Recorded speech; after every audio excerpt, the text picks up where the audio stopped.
恶毒后妈摔跤，导致自己流产，却转口诬陷一个3岁半小女孩。父亲知道后，将小女孩赶出了家门。爸爸，素宝没错，素宝没有推阿姨，真的不是素宝干的。素宝嘴唇冻得发紫，身体不住的打哆嗦。妈妈，素宝想你了。妈妈，素宝没错，素宝不认。他的妈妈1年前就病逝了，爸爸又给他找了一个后妈，可只有他自己知道，这个后妈有2张脸，有别人在的时候对他很好，没人在的时候，他会变得像恶魔。时间很快过去，1天1夜。爸爸，我饿。你把沁心肚子里的弟弟害死了，你还有脸在这里说饿？我林峰怎么会有你这么恶毒的女儿？被冻僵的小素宝眼底没有一丝神采，已经说不出话。做错了事还一副倔强样子，你做给谁看呢？小小年纪，心思怎么就这么歹毒？子不教父之过，你现在能害死弟弟，长大还不得杀人了？今天不好好教训教训你，我就不是你爸。你认不认错？不是我，真的不是我。不是你，难道还是你阿姨自己摔的吗？你就在这儿给我跪着！你阿姨什么时候出院了？你什么时候再起来？妈妈买的小熊被打烂了，小素宝感觉自己也要死掉了。死掉了，是不是就可以见到妈妈了？小素宝，快给你小舅舅打电话，他叫苏医生，电话是159。妈妈，是你在说话吗？小素宝睁开眼，看到雪地里父亲掉落的手机，求生的本能让他拼命爬过去，僵硬的手指不听使唤，不知道努力了多久才把电话拨出去了。与此同时，京都苏家一群废物找了4年了，都没找到你们妹妹吗？苏家的掌上明珠在4年前失踪了，苏家每个人心底都压着一块巨石，压得他们喘不过气。我说过多少遍了，开早会的时候不许接电话。对不起，爸是陌生号码，我这就挂掉。姐，给我开免提。好的，爸。喂，你哪位？喂，是小舅舅吗？我是素宝，我的妈妈是苏锦云，你是我小舅舅苏医生吗？素宝，锦瑜的女儿，我的外孙女。小舅舅素宝好冷，爸爸让素宝在门口跪着，但素宝没犯错。女孩的声音越来越弱。小舅舅，你可以来接我吗？喂，素宝，你在哪里？你告诉小舅舅你在哪里？那边却没有任何回应。快，给我查这个号码，查定位。小素宝电话没打完就晕了过去。林峰出来找手机，看到素宝一动不动地躺在地上，以为装死我就会放过你吗？林峰踹了小素宝几脚，并头也不回地离开了。屋外的风雪还在下，屋内却格外的温暖。喂，肖总啊，我是老林，想问一下，您认识京都苏家那边的人吗？这不是公司遇到了点麻烦吗？他一直在联系苏家的人，想要跟苏家达成合作。风雪逐渐大了，小素宝趴在雪地里，他脑海里还有点意识，眼睛却没有力气睁开了。老爸又打我了，可我为什么一点都不疼？给小舅舅打电话，他却一点声音也没有。他也讨厌小素宝吗？那妈妈呢？爸爸说我是个只会哭的废物，妈妈会不会也嫌弃我？妈妈，素宝不哭，素宝很乖的。风雪很大，把素宝小小的身影盖了过去。素宝，苏医生把素宝抱在怀中，感受到温暖。小素宝终于有力气睁开眼睛。你是小舅舅吗？小舅舅，素宝没有犯错。苏医生的眼泪都要流下来了，怀里的小人儿只穿着一件单薄的睡衣，小脸被冻得发紫，身体僵硬，像是一个冰雕的冰人素宝。小舅舅来了，小舅舅吸你回家，快去医院把苏宝抱上车。这时林峰从助理那得到了苏家前来的消息。太好了，苏家竟然来了，只要搭上苏家这条线，公司就有救了。那4丫头还会在院子里，快偷偷把她给我赶出去，别让这小扫把性冲撞了贵人。哎呀，苏总什么风把您刮来了？说话的功夫，林老爷子一家都出来迎接了，因为站在他们眼前的男人乃是苏氏家族的现任掌门人苏奕晨，而苏家正是京都4大家族之一。苏总，里面请，外面天暗地冻得多冷了，您要不嫌弃，还请到寒舍一坐。对，里面请喝杯热茶。这就是素宝的父亲吗？林家很好。苏总说我们林家很好，是在夸我们吗？那是不是他要帮我们林家呀？苏总的脸色可不像是夸我们的样子。叫来门卫当问清楚发生什么事。搞清楚事情的几人如遭雷击。4年前我捡到的那个女人，竟然就是苏家唯一的女儿，素宝竟然是苏家的孩子。快，我们去把素宝接回来。他们后悔了，得知素宝的真实身份后，现在恨不得把素宝当祖宗供起来。林峰想起自己打了素宝，莫名开始不安。怎么接了？现在是我们想接就能接回来的吗？我们多少都是素宝的亲人，苏家再怎么震怒，也不能否认这个事实。再说了，他害得沁心流产，这个也是事实。而我们这么做，不过是在教育他解释清楚就好了。也对，都是误会，解释清楚，以后就是大富大贵，在等着我们了。苏家人没有回京都，而是赶往了最近的医院。怎么还不出来呀？宝慧没事的，你先坐好。苏医生看着浑身青紫的素宝，心疼的手都在颤抖。苏先生，根据检查报告显示，素宝身上有数不清被打过的痕迹，严重骨折与冻伤，有些地方不得不切除，现在必须紧急手术。素宝，我是小舅舅，能听到小舅舅说话吗？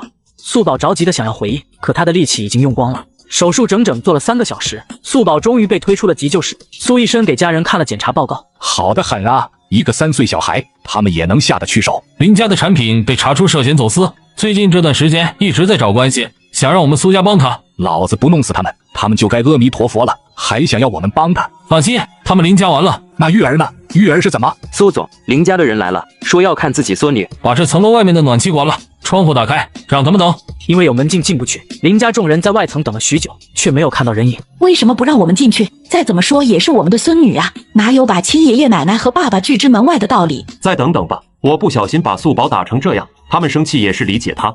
很快，林家人就感觉到不对劲，走廊里越来越冷，寒风袭来，冻得他们直打哆嗦。这什么鬼？天气是人能待的吗？等一会就算了，可这都半个小时啊，这么个天，谁能受的呀？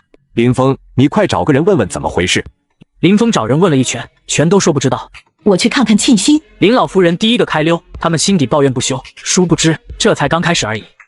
恶毒后妈摔流产却诬陷小女孩，惨遭父亲丢弃门口，8个舅舅霸气户外生女，林家悔不当初，错把宝贝当草丢。素宝，小素宝，喂，小素宝，快醒醒！你再不醒我就……素宝感觉好像有一群小蜜蜂在他耳边说话，素宝睫毛颤了颤，终于睁开眼睛。素宝，你醒了，我是小舅舅啊。小舅舅，素宝，我是你妈妈的小哥，叫苏一生，你之前给我打电话，你记得吗？你们是来接我的吗？你们不是不要我了吗？病床前几个大男人猛地点头。素宝，我是三舅舅，我们来接素宝回家。对，接素宝回家，以后谁也不能欺负你，谁欺负你外公真的没完。回家吗？回家以后，他们还会抛弃素宝吗？会不会打素宝？会不会不给素宝吃饭？会不会像爸爸那样扔素宝出门口跪着？看小素宝沉默了，苏家几个男人急得不行。素宝在担心什么？素宝跟小舅舅说说，素宝叫什么名字？素宝没有名字，素宝就叫素宝。爸爸说懒得给取名，等阿姨生下弟弟后再说吧。素宝是妈妈取的。苏一生心脏微疼，一个连名字都没有的孩子，在林家到底过的是什么日子？那素宝告诉小舅舅，素宝在想什么？小舅舅，回家，素宝有饭吃吗？会打我吗？短短2句话，差点让几个大老爷们落泪。素宝乖，回家后素宝想吃什么就吃什么，没有人会打你。你看，这是大舅舅，这是2舅舅、3舅舅，他们都很厉害，我们都会保护素宝，再也没有人能伤害素宝。小舅舅，素宝没有推人，爸爸和爷爷让素宝认错，素宝不认，那就相信不是你，你不认错是对的。错的是他们，素宝没错，素宝做得很好。素宝听了这话，突然嘴巴一扁，眼泪就吧嗒流了下来。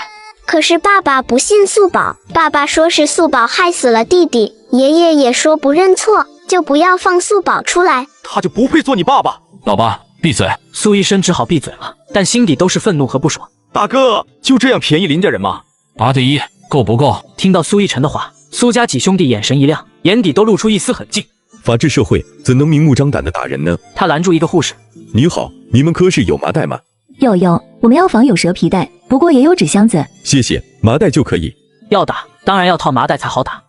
地下停车场，林峰一边打电话一边走路。记得守好了，苏总他们出来了就立刻通知。你们干什么？你们是谁？林峰被打得惨叫连连，毫无还手之力，只有挨揍的份。住手！住手！你们知道我是谁吗？我是宝丰集团的总裁林峰，敢得罪我，信不信？地下停车场里全都是林峰的惨叫声。小素宝，小素宝，素宝睁开眼，四处看了一眼，没有人呢，是我做梦了吗？可他才闭上眼睛，那个声音又响起来：“素宝，小素宝，小素宝。”小素宝有些紧张地看向声音发出的方向：“你是谁是鬼呀？”“我是你师傅，叫师傅。”素宝小脸皱了皱，完全没有上当。我从来就没有师傅。那个声音似乎噎住了。此时病床上坐着一个正常人看不到白色衣袍的年轻男子。小书包，我是小素宝，不是小书包。我真的是你师傅，你妈妈还在的时候把你过给我做徒弟了。我妈妈才不会这样。你妈妈叫苏锦玉，你叫素宝，你看我都知道。这些别人都知道啊。这是个人贩子来了都鬼见愁的小娃儿，一点都不好骗。要不是他小胳膊小腿干不过大人，又渴望着有个家，估计林家人欺负他的机会都没有吧。小孩子别想那么多，等你好了，给我上3炷香，祭一条猪肉，咱拜师礼就全部成了。我叫纪伯常，生前是个大人物。素宝诧异地看向旁边的一团空气。鸡脖长，鸡脖子不是很短的吗？你不认识我正常，我不是你们这个时期的人，我很厉害，我可以教你很多东西，让你不被人欺负。大人物也会死吗？这么厉害，你为什么会死？纪伯常竟无言以对，感觉这个小奶娃有点难搞。你要真的是师傅，为什么没有管我呀？妈妈死后，不管素宝是哭还是疼，都没有人理素宝。这1年来，素宝学会了看爸爸脸色，努力的让自己不讨人厌，但还是没能从爷爷奶奶脸上看到一点喜爱。素宝还会被阿姨偷偷打。以后师傅都会护着你，你先好好休息，师傅晚点再来。这个东西当是师傅送你的见面礼。素宝只觉得手上微微一热，有一条红绳戴在了他手上，不知道怎么的，素宝感受到那种暖洋洋的气息，身上的疼痛都减轻了不少。素宝，怎么了吗？素宝，你手上的是什么？是我记错了吗？刚接到素宝进抢救室那天，我好像没看到素宝手上有这根红绳。小舅舅，我的小熊熊呢？素宝，小熊熊很重要吗？它不见了。小舅舅再给素宝买新的小熊熊可以吗？现在立刻买。素宝扁了扁嘴，眼底有些泪花闪烁，又很用力的不让泪珠子掉下来。那是妈妈送给素宝的，妈妈的东西都被爸爸丢了，只有这只布偶狗熊是妈妈唯一留给素宝的，现在也不见了。妈妈不见了，师傅不见了，布偶狗熊也不见了，素宝顿时伤心了。老爸，这怎么回事？你怎么把素宝弄哭了？大哥，不是我，是素宝的小熊熊落在林家了。素宝乖，大舅重新给你买布偶狗熊而已，若他喜欢，苏家可以把全球的布偶狗熊都买断货。那是玉儿唯一留给素宝的玉儿的遗物啊，走去拿。大舅舅，素宝也想去。除了布偶狗熊，素宝还有一个很重要的小伙伴林家。林峰和林老爷子坐在1楼客厅沙发上，头发都是乱糟糟的。昔日辉煌的别墅现在一片狼藉，值钱的东西都被搬走了。儿啊，你怎么就借了那么多高利贷？这回怎么办呀？呜呜，哭什么哭？早知道现在，当初你怎么不对素宝好一点？你怎么就会说我？你还是他爷爷呢，你不也没对他好？都别说了，我已经够烦了。公司一夜破产，法院也介入调查，我很可能要面临牢狱之灾，这找谁说理去？林老夫人和林老爷子后悔的肠子都青了。要是当初对素宝好一点，我们何至于此？说不定还能借着跟苏家亲家的关系飞黄腾达呢。这死丫头，飞上枝头变凤凰了，也不知道回来看一眼。忘恩负义的白眼狼，咱们还是他爷爷奶奶吗？年纪都那么大了，有什么错是不能原谅的？再说了，我们也没错呀，一开始就是他把沁心推下楼流产的，还有理了吗？这时候穆庆星走下楼来了，手里拿着一只狗熊，正是素宝那只布偶狗熊玩具。爸妈，峰哥，你们别急，素宝一定还会回来的，你们放心。素宝的布偶狗熊落在家里，他肯定会回来拿。别人不知道这布偶狗熊对素宝的重要，我却知道，这是素宝那短命鬼妈妈留给他的唯一物品。死丫头天天抱着，被打得最厉害的时候都没撒手，怎么掐素宝，素宝都不哭，一把把他布偶狗熊抢过来捡了，就哭得可厉害了。你确定他会回来？一只破布偶玩具有什么值得惦记的？峰哥，你平时都没空陪素宝，当然不知道他最喜欢这个布偶狗熊，这是他妈妈给他留下的唯一念想，对他很重要的。的确是这样，这1年来那死丫头就没撒过手，上厕所都要带着布偶狗熊，太好了，希望他真的会回来。只要回来，一个小孩还不好哄吗？穆庆星垂下眼眸，掩盖住了一闪而过的金光。素宝绝对会回来，除了这个布偶玩具，他还有一个很重要的小伙伴在这里，一只鹦鹉，别人都没办法靠近它，只有素宝出现，鹦鹉才会飞过来。我刚刚把狗熊缝好，清洗好了，等素宝回来，他一定很开心的。辛苦你了啊，你真的是太善良了，素宝都那样害你了，你不但不计较，还帮他缝好狗熊布偶，等我们翻身了，我一定好好补偿你。只要能为峰哥分忧就好。快把家里收拾一下。林家人破产后佣人就走光了，现在林家一个佣人都没有。小素宝为了拿回玩具熊，再次回到让他伤心的林家。林家非但没意识到错误，更是不要脸的赖上苏家。亲家，苏总，大驾光临。苏立晨冷冷的看了林峰一眼，单手插兜十分不领情。亲家，您是第一次来南城吗？我就说这段时间南城天气怎么那么好呢？原来是你们来了，快里面请。天气的确不错呀，把我外孙女都冻得进了医院，你们林家好样的。哎呦，老亲家您真是开玩笑了，我们对素宝一直都很好的。那天他跟他阿姨发了脾气，他爸爸也是怒气不争，才小小的教育了他而已。小素宝，快来给奶奶抱抱，好几天没见到你，奶奶想死你了。素宝抿唇不语，一只手紧紧揪住了苏一身。好一个怒气不争，把我苏家的小外孙女打得骨折，只穿着单薄的睡衣跪在雪地里，这叫小小的教育一下。哎呀，我看差不多就得了吧。怎么说大家也是亲家呢？进来再说嘛。不管怎么说，林峰也是素宝的爸爸，孩子可不能没有爸爸。对，素宝，以前是爸爸错了，你原谅爸爸好吗？虽然你犯了错，可爸爸也不该这样打你。素宝把头抵在苏一身脸颊旁，根本不看林峰。这该死的丫头，不知道这次见面对林家很重要吗？还在耍小性子。素宝，你听到我说什么了吗？以往他只要这样喊素宝一声，他会立刻乖乖听话的。素宝听到这熟悉的语调，小小的身体条件反射的一颤，苏家几兄弟顿时面如寒霜。不用跟他们多说了，我们是来拿东西的。素宝的那只小熊熊呢？在的，不过被雪埋坏了。素宝他阿姨正给他缝呢。亲家，你们先进来坐吗？苏一晨抬手，几个保镖直冲进门，吓得林峰以为又要打他。这就怕了？你打素宝的时候怎么不知道怕？是我的错，都是我的错。素宝啊，咱先进去好不好？小舅舅，我一个好朋友还在里面，别人带不出来的。林家人以为素宝心软了，不由得心底一喜。果然是小孩子，毕竟这里是他的家，孩子嘛，怎么可能不回家，不要爸爸呢？来，亲家进去坐。保镖很快把别墅里所有有关的布偶玩具都拿了下来。素宝把那只最破旧的布偶狗熊抱在怀里，小奶团脸上露出一丝欢喜。小熊熊，素宝来接你了哦，素宝绝不会抛下你的。对了，还有小五。小素宝牵住了苏一身的手，就往后院走去。穆庆星躲在小树林里，耐心地等着素宝。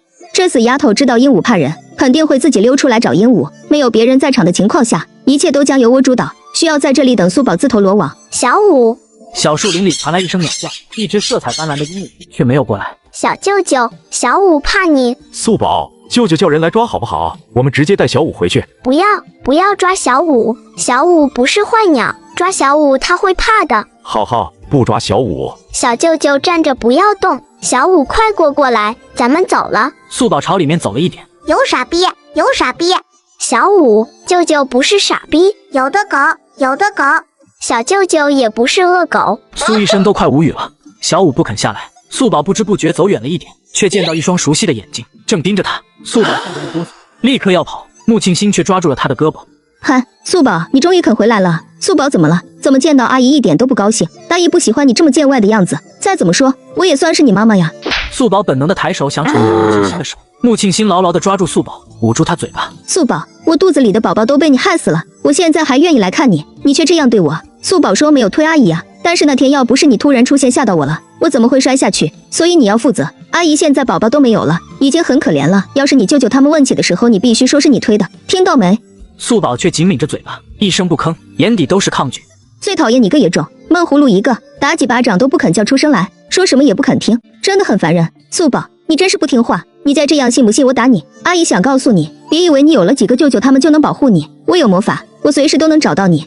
不料素宝突然张嘴，狠狠咬在穆庆星手掌上。穆庆星吃痛，下意识扬起手朝素宝脸上扇去。素宝手腕上的红绳突然发出一道微光，下一秒穆庆星却轰一声飞了出去。你竟敢打素宝！该死的，苏医生什么时候来的？不是的，苏先生你误会了，我怎么可能会打素宝呢？我也算是素宝的妈妈。苏医生眼神一冷，一脚踩在了穆庆星脸上。素宝的妈妈，你也配？穆庆星他的脸被石头划破，甚至还有一个小石子嵌进他肉里。苏先生，放过我吧，我错了。苏医生却不理他，一脚把穆庆星踢飞了。哎呀，果然还是亲家厉害，这就抓到了。素宝喜欢鹦鹉啊，你看爸爸真粗心，以后给素宝买好多鹦鹉好不好？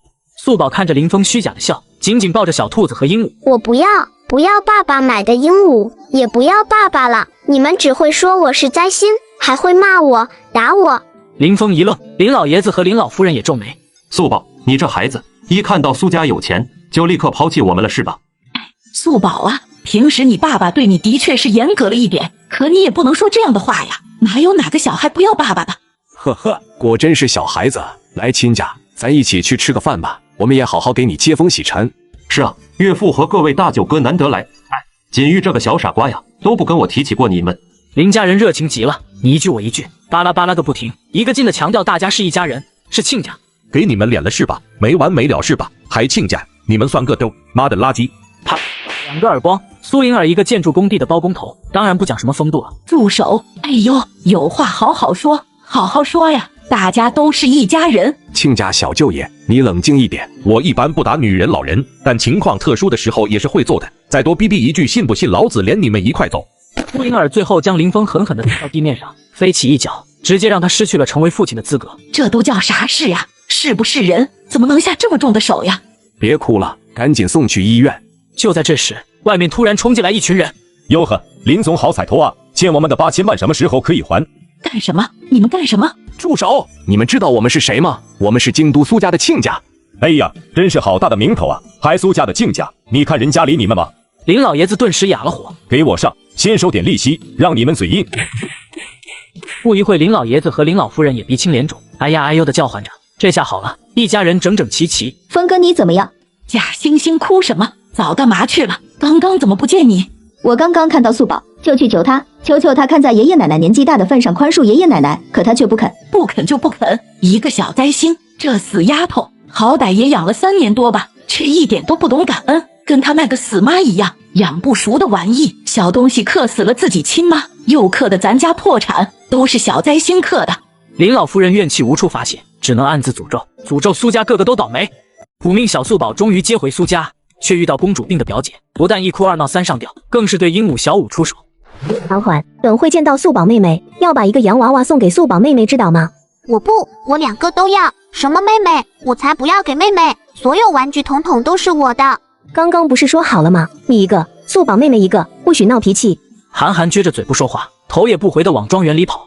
苏子熙，你快点，素宝妹妹在家等着了。我才不要妹妹，已经有一个很烦人的妹妹了，动不动就抢我东西，摔我玩具，爸爸妈妈跟她说道理她就会哭，我才不想再来一个妹妹呢。韩寒跑到自己的房间，关上门，找他外婆诉苦去了。喂，外婆。哎呦，谁惹咱家小公主了？这么不高兴的样子。妈妈让我把一个洋娃娃给素宝妹妹，我不给。是你那个新来的素宝妹妹吗？素宝被亲爹虐打，苏家疯狂赶往南城接外孙女，已经传遍圈子了。是啊，这2个洋娃娃我可都喜欢了，我不想给素宝妹妹了。韩寒啊，家里新来的妹妹，你就不是唯一的小公主了。你爷爷、大伯、叔叔们以后都不会对你好了。外婆，你胡说。外婆怎么是乱说呢？以前家里只有你一个女孩子，现在却多了一个。你看，现在不是让你把洋娃娃都给他吗？他们都爱你妹妹，不爱你喽。韩寒气急，哭着把电话挂了，抓起洋娃娃狠狠的一顿乱甩。不给就不给，就算是把洋娃娃摔坏了也不给素宝妹妹。韩寒，快来看，这是素宝妹妹亲自给你画的画，可好看了。姐姐好，你走开，讨厌鬼。韩寒猛地把洋娃娃往他身上狠狠一丢。韩寒，妹妹送你礼物是想跟你做朋友，你丢人是不对的。老二这个孩子特别的娇气，每次稍微说句重话他就哭闹。果然，韩寒眼泪立刻就出来了。我不要，姐姐别哭，这是素宝给你的礼物，谁要你这破东西？你滚开！韩寒，不可以发脾气，韩寒还小，还小就要教，这个问题我不止说过一次了。你们怎么教的孩子？小年纪就这么蛮横，长大了怎么在社会生存？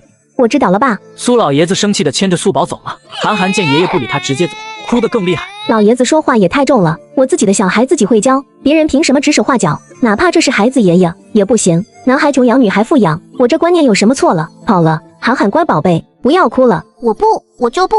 好，我们韩寒最棒了。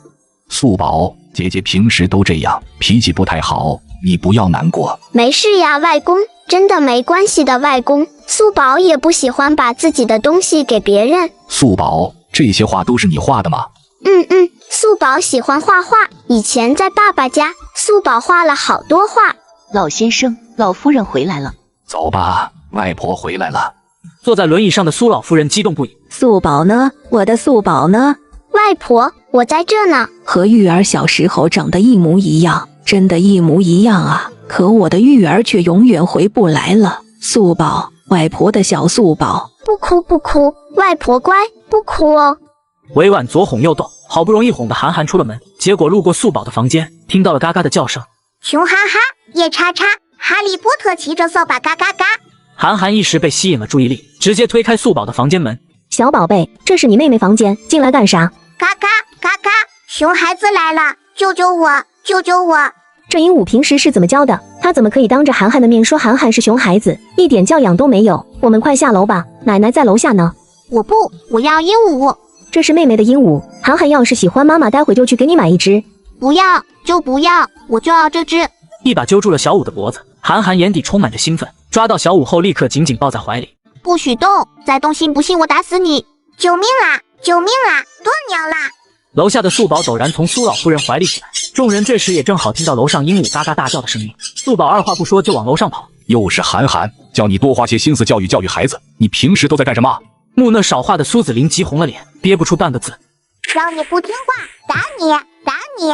涵涵一生气，抓着鹦鹉就往桌上摔。素宝刚进来就看到这一幕，跟一只被人挠的死猪似的。你为什么打小五？不可以打小五。涵涵本来就有公主病，从来没有人跟她说过什么不可以。是我的。素宝生气了，她猛地抓住涵涵，砰一声把她按在了地上，抬起小拳头就揍。别打别打，你怎么可以打人？你不想给姐姐鹦鹉，你可以说啊，为什么要打人？涵涵尖锐的哭声都快把屋顶掀翻了。素宝眼底含着眼泪，是姐姐先打我的。她打你，你就能打回去。小孩子要懂得谦和礼让，你不知道吗？够了，你教别人就懂得让别人谦和礼让。你看看涵涵，她懂得谦和礼让了吗？今天是她先抢素宝的鹦鹉，先打人，你竟还第一个批评素宝。委婉一顿，虽然不再说话，但心底很不平衡。我的宝贝涵涵长这么大都没被谁打过，都没舍得说过一句重话，现在却被打成这样，换成哪个当妈的心里能舒服？再说了，打人本来就不对啊，涵涵只是推开他，哪里是打人？素宝就是借口。涵宝乖，妈妈抱。他抱着涵涵气冲冲的走了，苏老爷子气得半死。我还说不得他了是吧？难道他都意识不到问题？爸，你别生气，委婉在孩子的问题上的确比较敏感。哼，你就宠着他吧，我看你能宠到什么时候？素宝有没有事？素宝抱着小五摇头，可眼底到底噙着泪珠，一声不吭。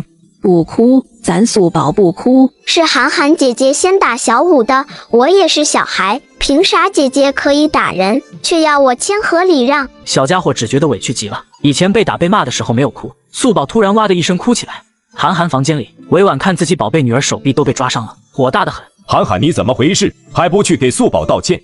苏子琳，有你这样当爸爸的吗？现在是我们涵涵被欺负，你看看涵涵，眼睛都肿了，手臂上都是血。他不去抢别人的东西，能被别人打吗？涵涵一听哭得更厉害，苏子琳听闻这哭声，心烦的转身就走。素宝好点了吗？这件事的确是涵涵姐姐不对，素宝做的没错。是啊，素宝很棒，是一个非常懂事的好孩子。素宝是外婆的乖宝宝。老人一愣，顿时哈哈大笑起来。苏逸晨刚刚在书房开会，此时出来才知道素宝和涵涵打架的事，不由得皱眉。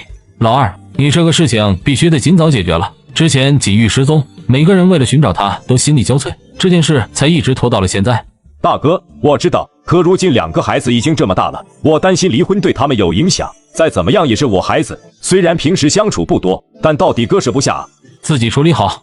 妈妈说素是一种谷子，去壳后叫小米，素耐旱，适应性强，所以给素宝取了素宝的名字。素宝的名字取得真好，妈妈叫苏锦玉，素宝也姓苏，好不好？呐，姓苏，跟妈妈一起姓。苏什么好呢？苏素宝。叫苏素吧。不好不好，一听之下好像在叫叔叔。众人一时犯了难，姓苏又要保留素，有点难。先不着急取，想好了再慢慢取也没事。对对对，素宝今年3岁半了是吗？是的吧，妈妈说素宝是315打假蹦出来的。3月15吗？那就是1个星期后，1个星期后素宝就要满4岁了。太好了，正好我们给素宝开一个生日会，给素宝买一个超级大蛋糕好不好？然后素宝可以跟蛋糕许愿哦。真的吗？素宝以前跟谁过生日呀？素宝没有过生日，爸爸说没空，阿姨说怀孕了看到蛋糕会吐的，爷爷奶奶还说小孩子要什么蛋糕，嫌大家还不够忙吗？外公外婆，我想要一个小小的蛋糕就可以了。众人听了脸色都是一冷，小素宝这是受了多少苦啊？小素宝放心，外公一定给你订个大大的蛋糕，把以前的都补回来。没错，我们还要给小素宝办个盛大的生日宴会，顺便接风洗尘，欢迎我们小素宝回家。太好了，有蛋糕我就可以许愿了。我希望妈妈在天上跟云朵、太阳公公、月亮婆婆一起很开心的生活。希望外公外婆活2个100岁，开开心心的。看小家伙开心，大家也就放心了。小素宝换上美美的公主裙过生日，怎料韩寒眼红小素宝，抢夺不成，直接诬赖上了。温婉抱着哭闹的韩寒，自己也一个劲的掉眼泪。真是让人寒心啊！一个刚接回来1天的野外孙，一个个都宠着。我们家韩寒还是亲生的呢，5、6年的感情都捂不热苏子琳的心。这时候，韩寒的外婆打视频电话过来，看到一大一小两人都哭得稀里哗啦的。哎呦，你们怎么了？这是啊？委婉哭着巴拉巴拉把事情说了。你看，我就说了吧，以前苏家就只有韩寒一个女孩的时候，不管怎么样都会当个公主宠着。现在呢，小丫头一来，他们就不会再宠韩寒了。韩寒听着这话，一时间哭得更厉害了。那你别说了。我怎么就不能说了？本来就是这样，我真是服了。嫡系出生的小孩还比不过一个外姓小孩。素宝也会姓苏了，完了，以后咱家韩寒更加出不了头了。素宝那野丫头根本不是好惹得住，你知不知道？在南城的时候，他就把自己后妈推下楼流产了。这也就算了，他那些舅舅们包庇他也是护上天了。明明是素宝犯错，他们却让林家破产。不是那个后妈自己流产陷害素宝的，网上都传遍了。哪个后妈会因为讨厌一个小孩，把自己肚子里的小孩都搭进去，还2次大出血病危？谁会拿自己的命开玩笑？我们家韩寒才没蛮横，真正蛮横的是那个小孩，小年纪心机就重得很，小白脸一个。今天他把韩寒打了，苏家却一个哄韩寒的都没有，这说明什么？说明那小丫头给苏老爷子、苏老夫人上眼药水了呗，背后还指不定怎么说咱家韩寒坏话呢。太恶心了！这样的小孩竟还被苏家接了回来，看来以后得多提防他。母女俩的对话一点都不避讳，韩寒把所有的话都听了过去。素宝害死后妈肚子里的弟弟，素宝很心机，素宝是小白脸，这些词都被韩寒牢牢记住了。庄园里，素宝穿着一身漂亮的裙子，今天是给她举行生日宴会日子。韩寒看着被众星捧月的素宝，嘴巴一扁：“妈妈，我也要那件裙子。”韩寒乖，妈妈后面再给你买。我不，我就要那件。哟，那件裙子是 DryFI 家限定款吧？国内只做了这一件呢。哎，要不是他，这裙子就是咱韩寒的吧？听到这话的韩寒顿时发飙，直接冲了上去。这裙子是我的，你这个讨厌鬼，是你抢了我裙子！哎呀！素宝被他推得手里的蛋糕掉到了自己的裙子上。这是大舅舅送我的裙子，姐姐你干嘛呀？韩寒根本不听，挥舞着手朝他脸上打。我打死你，打死你，打死你！我讨厌你，我不准你来我家，你滚！素宝顿时生气了。你抢我的小五，现在还想抢我的裙子，现在还打人，真是叔叔可以忍，婶婶也不可以忍呢。素宝一点都不惯着韩寒，抬手一巴掌揍过去。你打我，你竟然敢打我！你打我，我也打你，这很公平。我要打谁，谁都不敢还手，你凭什么还手？2个小孩就这样扭打到了一起。素宝手里的红绳发出微不可察的红光，突然一巴掌把韩寒打飞了出去。你怎么能打你姐姐呢？是姐姐先打我。胡说八道，你姐姐怎么可能打人？二婶，就是韩寒先打人，是他先打我，就是素宝先打我，这是我的裙子，素宝抢我裙子还打人，素宝是个坏小孩，心机小白脸。众人脸上顿时闪过各种各样的神色。哎呀，原来素宝身上穿的是韩寒的裙子啊！这个小孩刚回苏家就把姐姐心爱的裙子抢走了呀，这也太蛮横了吧！苏家人还纵容着他呢，韩寒真的是太惨了。好，是素宝先打你，妈妈的乖宝贝，不哭了。苏和文脸上的表情冷极了。是韩寒先打素宝，还是素宝先打韩寒？二婶，你问问别人不就知道了？小儿，你来说。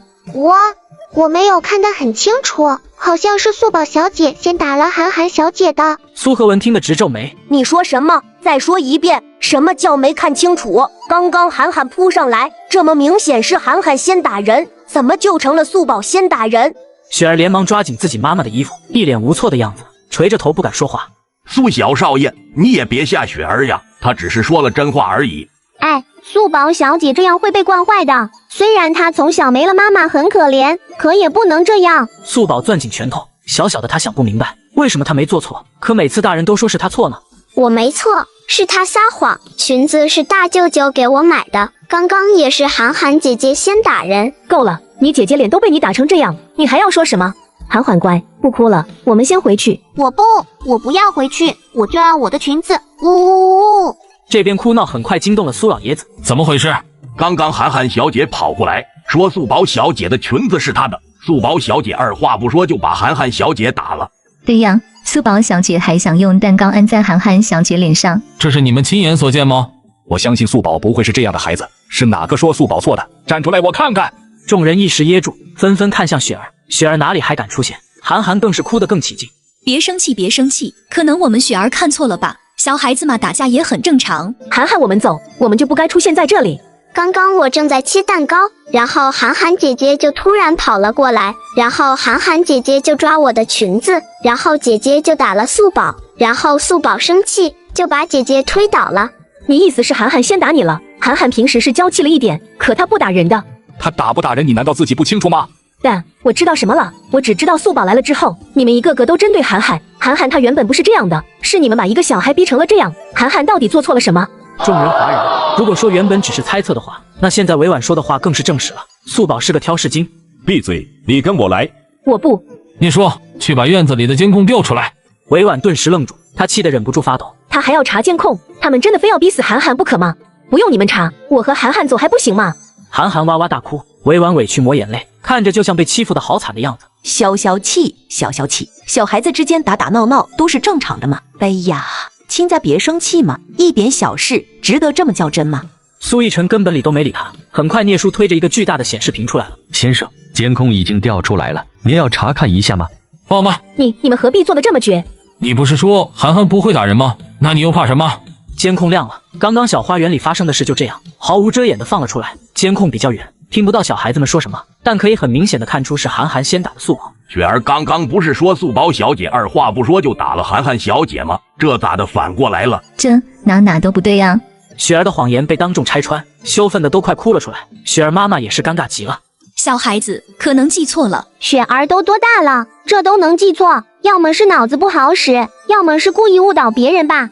哎，这么说的话就怪不了素宝小姐呀。是涵涵小姐先动的手，再怎么样也不能打人吧？大哥，你们怎么可以这样？当众把监控放出来，让所有人都看到是涵涵先打人，孩子还这么小，他自尊心往哪里放？这心理阴影得有多大啊？你们怎么可以这样对涵涵？在你委婉的世界里，别人伤害涵涵一点都不行，但素宝呢？难道你的涵涵是孩子，素宝就不是孩子吗？站起来！韩寒最怕的就是苏逸晨，哭闹着却又不敢违背。你觉得你这样对吗？我不要说，我不要。委婉心疼不已，刚想说话，你最好闭嘴，否则回去立刻签字。你为什么打素宝？我想要裙子，这是我的裙子，没有妹妹在，这些都是我的。韩寒外婆一听，心底也不知道怎么咯噔一声。哎呦喂，你瞧瞧这孩子，想要什么应该跟我们说嘛。是你跟韩寒说，素宝这件裙子是她的。我没有。哎呀，不就是一件裙子吗？素宝喜欢就给素宝了，是我们涵涵不懂事。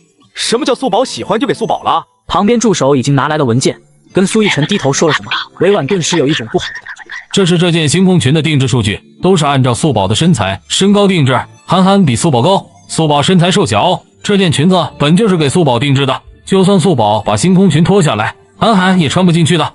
我没说过这裙子是涵涵的，我只是说素宝有而涵涵没有，涵涵才会闹。苏逸晨示意助理翻开定制合同的第2页，素宝定制了裙子，涵涵也定制了裙子，这一页是涵涵裙子的数据。我以为素宝小姐的裙子最贵了，1000万，没想到涵涵小姐的裙子更贵呀，1050万呢。小孩不懂事，这是大人跟他说过什么，他才会以为裙子是自己的吧？我也觉得，也不知道妈妈是怎么教小孩的，早就听说这个小孩蛮横无理。委婉只觉得脸上火辣辣，下不来台。韩寒，你现在明白没有？这件裙子本来就是素宝的，而你自己也有自己的裙子，但你要是想要跟素宝一样的，叔叔和大伯一样会给你定制。韩寒懵懵懂懂，他已经冷静不少，已经开始能听进去了。行了，好好的生日宴会，让人看的笑话还不够吗？老二，带他回去，两人好好反省。亲家消消气，消消气。小婉也不是故意的，她就是爱女心切，亲妈妈能有多大错？那不要说了，你赶紧走吧。接上集，苏家为小素宝举行生日宴，不但有蛮横小公主韩寒讲事，就连林峰和穆庆星也来闹事。素宝生日快乐，小妈来晚了。爸爸和你小妈给你带了礼物。素宝看着到两人的刹那，小脸上的笑容就消失了。谁让你们进来的？出去！怎料林峰和穆庆星扑通一声，双双跪了下来。岳父，是我错了，我承认在素宝成长过程中，我确实太忙而关心太少。上一次也是我的错。沁心肚子里的孩子已经6个月了，却没想到突然夭折。我盛怒之下没控制好自己，对素宝下手重了一点。穆庆星眼泪无声落下，一副痛苦却又包容的样子。素宝，小妈也不好，在你最需要的时候没能在你身边。苏老爷子气得横眉竖目，却被苏逸晨抬手一把。林峰和穆庆星见此，心底一喜。素宝啊，在你的成长过程中，爸爸缺失太多，你能原谅爸爸吗？素宝，小妈也想清楚了，以后小妈也不生弟弟妹妹了，咱一家好好的过日子，好吗？苏老夫人看着这两个不要脸的东西，气得胸口发闷，整个人都不好了。外婆，你怎么了？素宝，我可怜的孩子呀，你怎么就那么命苦呢？外婆别怕哦，素宝在呢，素宝陪着外婆。这是故意来气人的吗？明知道小孩生日，还选了这么个时候。哎，也不一定，看他们挺可怜的，应该也是被逼无奈吧。这林峰也不是啥好东西，也不能完全怪他吧。准备出事的孩子被害死，没忍住脾气下手重了一点也可以理解。说的没错，毕竟当父母的哪个没有过揍小孩的冲动？不管怎么说，林峰也是素宝的亲生父亲。大哥，这种人还不丢出去，还等着过年吗？直接扔出去，不便宜他们了吗？原本想过完素宝生日再解决的，没想到两人自己送上门了。放心吧，聂叔已经去拿证据了，咱们的素宝不能一直背负这个骂名，这个公道我一定会帮他讨回来，绝不容许素宝被扣这样的帽子。林峰跪在地上哭了那么久，结果发现没有一个人理他。苏家眼神冷冷，其他宾客如看好戏。素宝，你原谅爸爸吧，你害死弟弟，爸爸才这么冲动的，爸爸平时都不这样。爸爸，你撒谎！爸爸没有撒谎，哪里有撒谎？爸爸以前也会打素宝，一直以来都会打素宝。我是你爸爸，素宝。苏逸晨接过聂叔手里的卷宗，聂叔还把小五带了过来。你是不是素宝的父亲？这还真不一定呢。穆庆新，你说是素宝推你，害你流产的是吗？垂头装哭的穆庆新没来由一慌，不怪素宝，他只是太没安全感了。你是不是觉得事发当时林家没监控，所以肆无忌惮吗？苏先生，你说什么呀？我怎么什么都听不懂。素宝，带小五过来。素宝听话的抱着小五过来。小五没事的，带舅舅不吃鸟。不要过来，有的狗，有的狗。这是什么意思呀？阿姨已经很可怜了，到时候你舅舅们问你，你就说是你推的，听到没？你真是不听话，你再这样信不信我打你？穆庆新脸色一僵，小五竟把那天他对素宝说的话给一字不落的说了出来。穆庆新见众人怀疑的眼神，眼眶一红。您怀疑是我诬陷素宝是吗？可肚子里的是我亲生骨肉啊，我为什么要冒着自己和孩子的生命危险去陷害素宝？这样对我有什么好处？你们不能仅凭一只鸟就这样怀疑我呀！我没了宝宝已经很伤心很难过了。穆庆新说着说着哇一声哭起来。演得不错，聂叔让他死心。聂叔一回生二回熟，立刻把监控拿了出来。只见监控里抱着小熊熊的素宝，离穆庆新还有半米的距离。突然穆庆新往后一抖，自己从楼梯上摔了下去。视频看得很清楚，素宝完全没碰到穆庆新。穆庆新被镇住了。不可能，林家没有监控，这哪里来的视频？林峰看到这个视频，比穆庆新还震惊。什么意思？素宝根本就没推穆庆新，一巴掌就甩在穆庆新脸上。庆新，这是怎么回事啊？我不知道，我太乱了，我什么都不记得了。不记得了，我就帮你好好记一记。苏逸晨拿出一份材料，丢在穆庆新面前。你的流产早有预谋，手术中2次大出血是假的。这份材料就是那名医师收钱帮你假造病例而被处罚的通告。人证物证加鸟证，穆庆新再想洗白也没得洗了。穆庆新，你早就想离开我了是吧？孩子要是生下来你不好走，所以你借素宝的手把肚子里的孩子弄掉，是不是？不是的，真的不是，峰哥，不是这样的。你这个毒妇一直以来都是这样骗我，我才会对素宝有诸多误会。素宝啊，都是爸爸错，爸爸被最信任的人蒙骗了。林峰，你不用在这假惺惺。景玉是3月份死的，你3月底就和穆庆新结婚，你常年虐打素宝，大雪天让他独自在屋外受罚，打得重伤休克，进医院抢救，你简直毫无人性可言。这哪里叫不小心下手重了点，这简直是往死里打。他只是个孩子啊！这么大的雪天让孩子跪在雪地里，冻伤切除组织，我很狠了。我刚刚居然还觉得他可怜，呸！这不是人，是畜生吧？妻子刚死，丈夫就火速娶了新妻子，他还配自称爸爸？林氏集团在1年前查出大宗走私，并且有3人因此被杀身亡。这1年来，公家从未放弃调查，现在已经查明并取得证据，正式通缉头号嫌犯林峰。众人都被这个真相震惊的麻木了。这种人不配活在世上，垃圾！快报警把他抓走！新妻子一直虐待女儿，他却不闻不问。新妻子陷害女儿，他还把孩子往死里打。甚至他们还故意放出谣言，把所有的错都往素宝身上推。这个世界上怎么会有这么狠毒的父亲啊？不管怎么说，素宝也是我养大的，没有我，他能出现在这个世界上吗？就算这3年多我对他不好，可无法否认他是我生养的事实。你们苏家这是忘恩负义。素宝还真不是你生养的，什么意思？血液 DNA 检测结果，你不是素宝的亲生父亲。林峰脑子顿时轰的一声，自己唯一的一条路也被堵死了。我竟然真的不是素宝的亲生父亲，不可能，绝对不可能！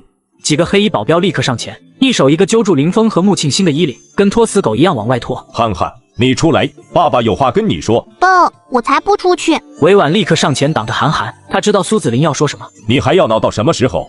我闹？我怎么闹了？我所做的一切难道不是为了你，为了孩子吗？你现在怎么好意思指责我的？你带过涵涵吗？你知道他有多可怜吗？你做爸爸的，刚刚为什么不保护自己女儿？委婉把话题扯开，使劲的指责苏子林。离婚吧。苏子林把离婚协议书拍在桌子上，头也不回的走了。你说什么？我不同意离婚，绝不会同意。韩寒外婆刚巧进来了，见状又拎不清似的。哎呦，这叫什么事呀？为了自己妹妹的小孩，却不要自己老婆小孩，哪有这样的男人呀？真的是有。还有那个素宝啊，才刚回来就害得自己二舅舅二舅妈离婚。别说了，你出去，你回你自己家去。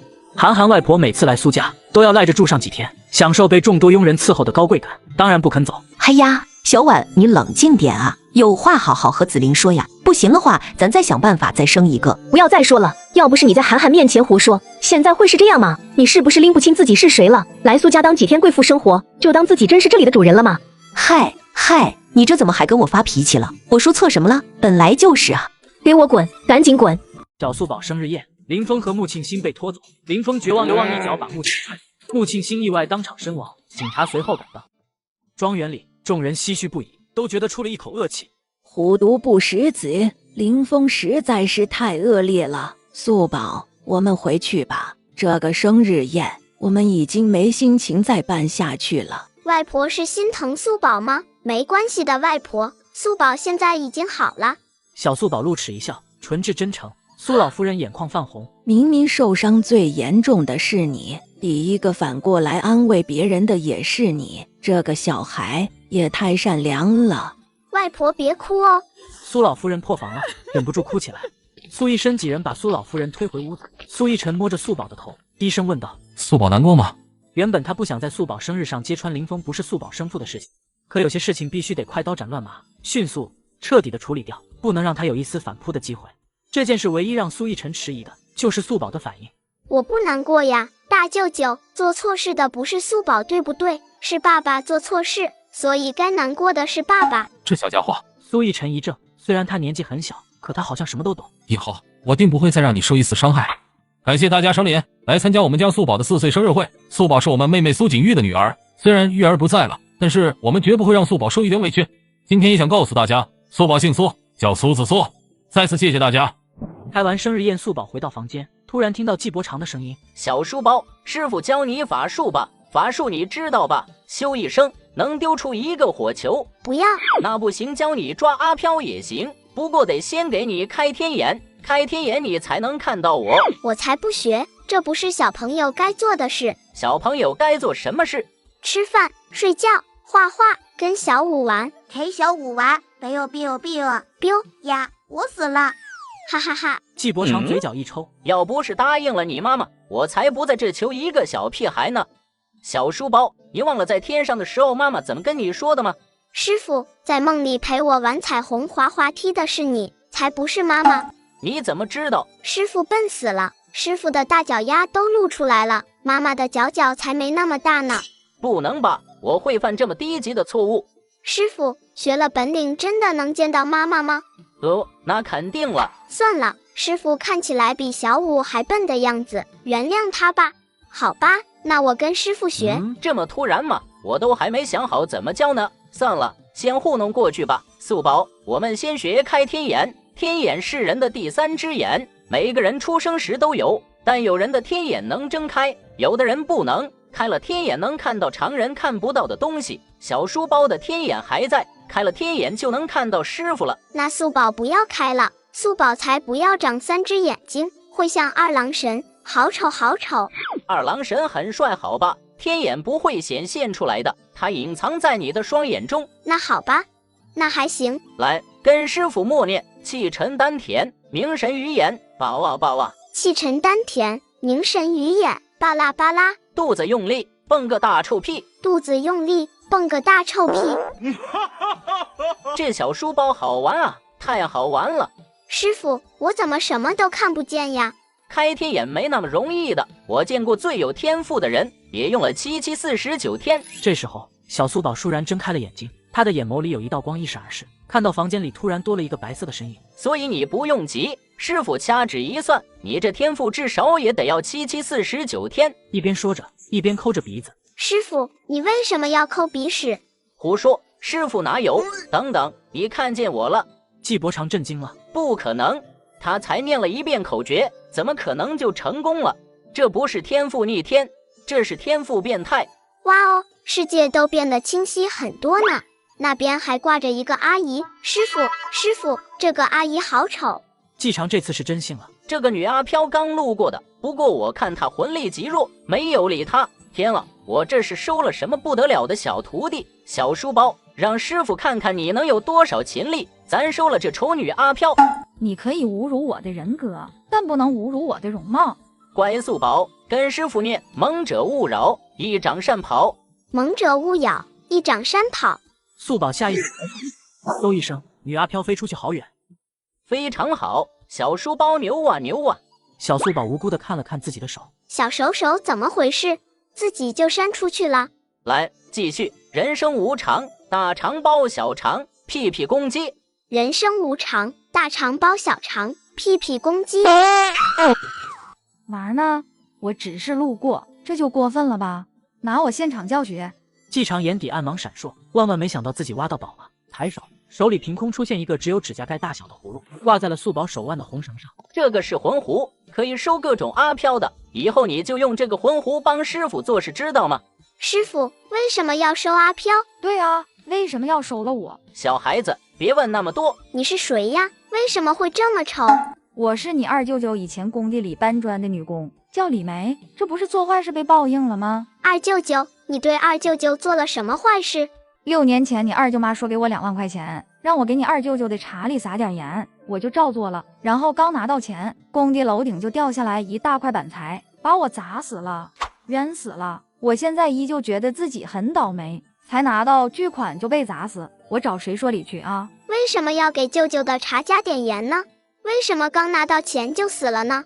小孩子要早点睡觉，别聊了。说完，把米给塞进了小葫芦。师傅，阿飘阿姨，晚安。委婉接到母亲打来的电话，怎么样了？苏子林真的要跟你离婚吗？还不都是你在我刚生韩寒那会说话嘴里没有把门的，把咱们谋划给子林下药的事说出来，让子林听到了。这不是后来因为2个孩子也没离成吗？而且就算他调查出李梅的身亡有蹊跷也没用，李梅死都死了，还好他死得干干净净，想查都查不出来，除非李梅还能再活过来，这怎么可能呢？我不想离婚，我们的感情是真的，我也舍不得2个孩子。你没有问题，怪就都怪这个素宝，是他一来就变成这样的，这小孩真讨厌。委婉听进去了母亲说的话，他对这个小外甥女一点都喜欢不起来，甚至脑海里还有个一闪而过的念头，把素宝赶出去。素宝意外头被卡在栏杆上，被迫使用了红绳的力量，直接将栏杆掰弯脱出。8个大佬舅舅直接震惊了。苏一晨面不改色，挡在了素宝前面，把那弯掉的铁栏杆挡住了。其余人也跟在素宝身后，有意无意的把身后的栏杆挡住。素宝，这栏杆是你掰开的？是呀。苏一生忽然想起之前在林家后院小树林里时，穆庆星即将打到素宝，然后被素宝小手扇飞了出去。苏一生和几个兄弟对视一眼，神色渐渐变得凝重。素宝怎么出来的？苏家这几兄弟怎么跟防我似的？又不是我害素宝卡进去的，这都能怪我吗？这件事谁都不要说出去，素宝以后不要在别人面前把大力气表现出来，知道吗？素宝懵懵懂懂的点头。外公和舅舅们怎么那么紧张呢？大力气不是很好吗？我有大力气了，我可以帮大家一起干活了。我家素宝这么厉害，跟五舅舅去工地怎么样？好呀好呀。你去那里干嘛？乖，工地危险，闲人免进。素宝不咸，素宝是甜的。苏一生一愣，大家都不由得笑起来。玉，素宝不咸，素宝最甜。走走，五舅舅带你飞。舅舅，等我一下，我要带上小五。素宝正开开心心的准备出门，恰巧遇到了委婉。二舅妈早上好。素宝小心的偷偷打量自己这个二舅妈，开了天眼后，素宝忽然发现二舅妈脸上蒙着黑雾。素宝觉得二舅妈很可怕。师傅，二舅妈脸上的是什么呀？是死气。什么叫死气？意思就是他嘎过人，只有嘎过人，背上过人命，并且在那人嘎的时候曾待在死者身边过，才会沾上这样的死气。对了，你带他做什么？小五自己在家，我不放心。万一二舅妈把它炖汤了怎么办？有妖怪，不放心，不放心。涵涵呢？妈，涵涵还没到起床的时间，还在睡觉。涵涵几乎每天都是睡醒了才去上幼儿园。你有没有想过，别的小孩在午睡的时候，他在捣乱？不会的吗？涵涵很懂事的。是吗？这些年我心力交瘁，没精力管你，但是现在……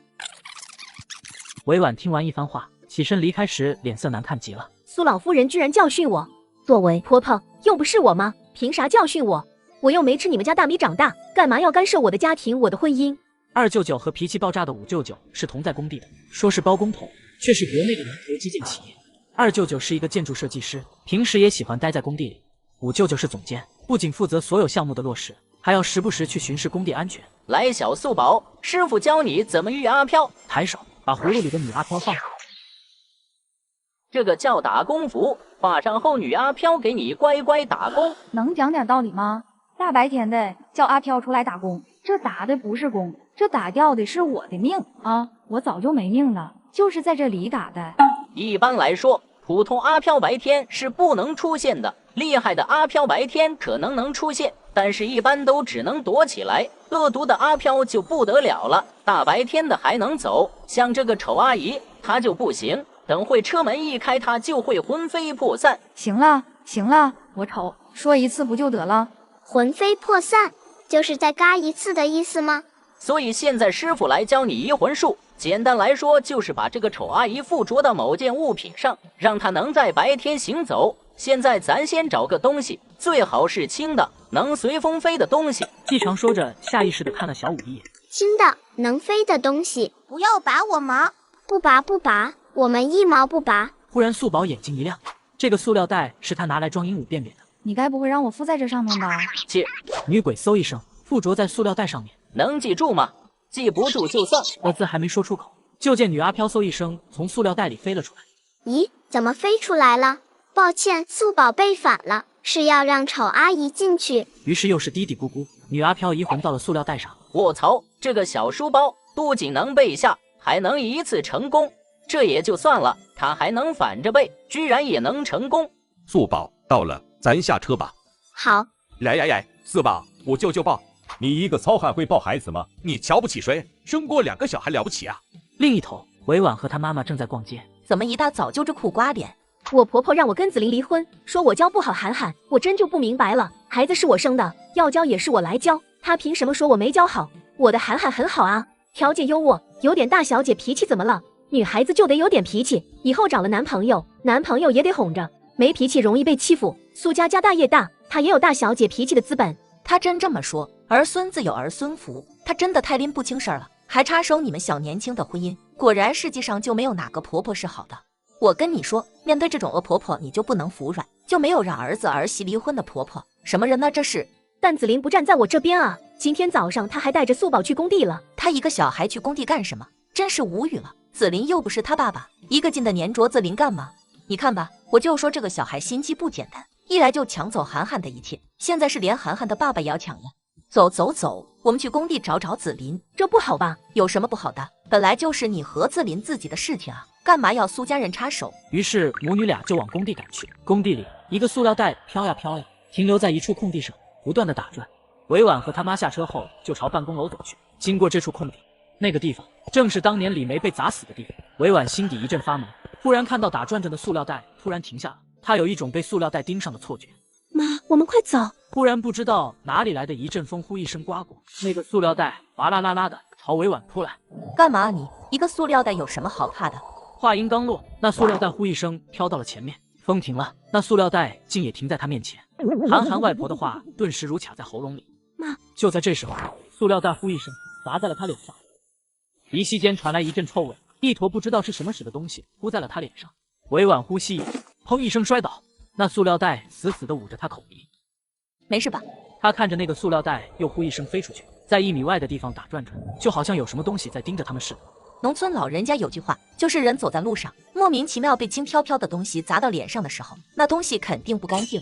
母女俩吓得脸色上脸，哆哆嗦嗦。委婉和他妈慌慌张张跑到苏子琳办公室，委婉正准备扑到她的怀里，不料苏子琳见状后退2步，委婉直接扑到了地上。哎呦喂，这是做什么呀？小婉是你老婆，哪有老婆扑过来就让开的道理？这种投怀送抱还是算了。委婉觉得丢脸极了，他看向素宝，忽然看到他桌面上画的东西，让他想起了5年前工地上被砸死的李梅。委婉心里一震，师傅，二舅妈这是怎么了？没救了，看到他脸上的屎没有？看来是被李梅糊过，毕竟李梅是你二舅妈害死的。那是小五的屎，有点臭臭。委婉忽然想到自己刚被屎糊了一脸，猛然冲进洗手间。子林呀，听妈一句劝，你们2个孩子都这么大了，你们不能离婚啊，要给孩子一个完整的家。如果你们是来说这事的，那可以走了。离婚协议书我已经给委婉了，签不签的他的事，反正这婚我是离定了，请回。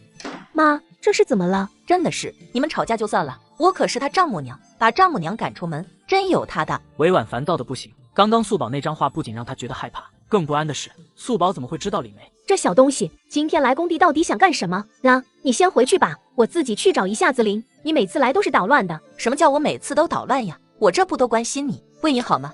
委婉不理他，直接走了。随后来到工地上一尊雕像前，查看了一下，还好，没什么异样。随即白色塑料袋被风吹起来，跟在委婉后面打转。委婉被吓得苍茫逃窜。小书包，赶紧把阿飘收回来吧！离婚术还记得不记得？记得。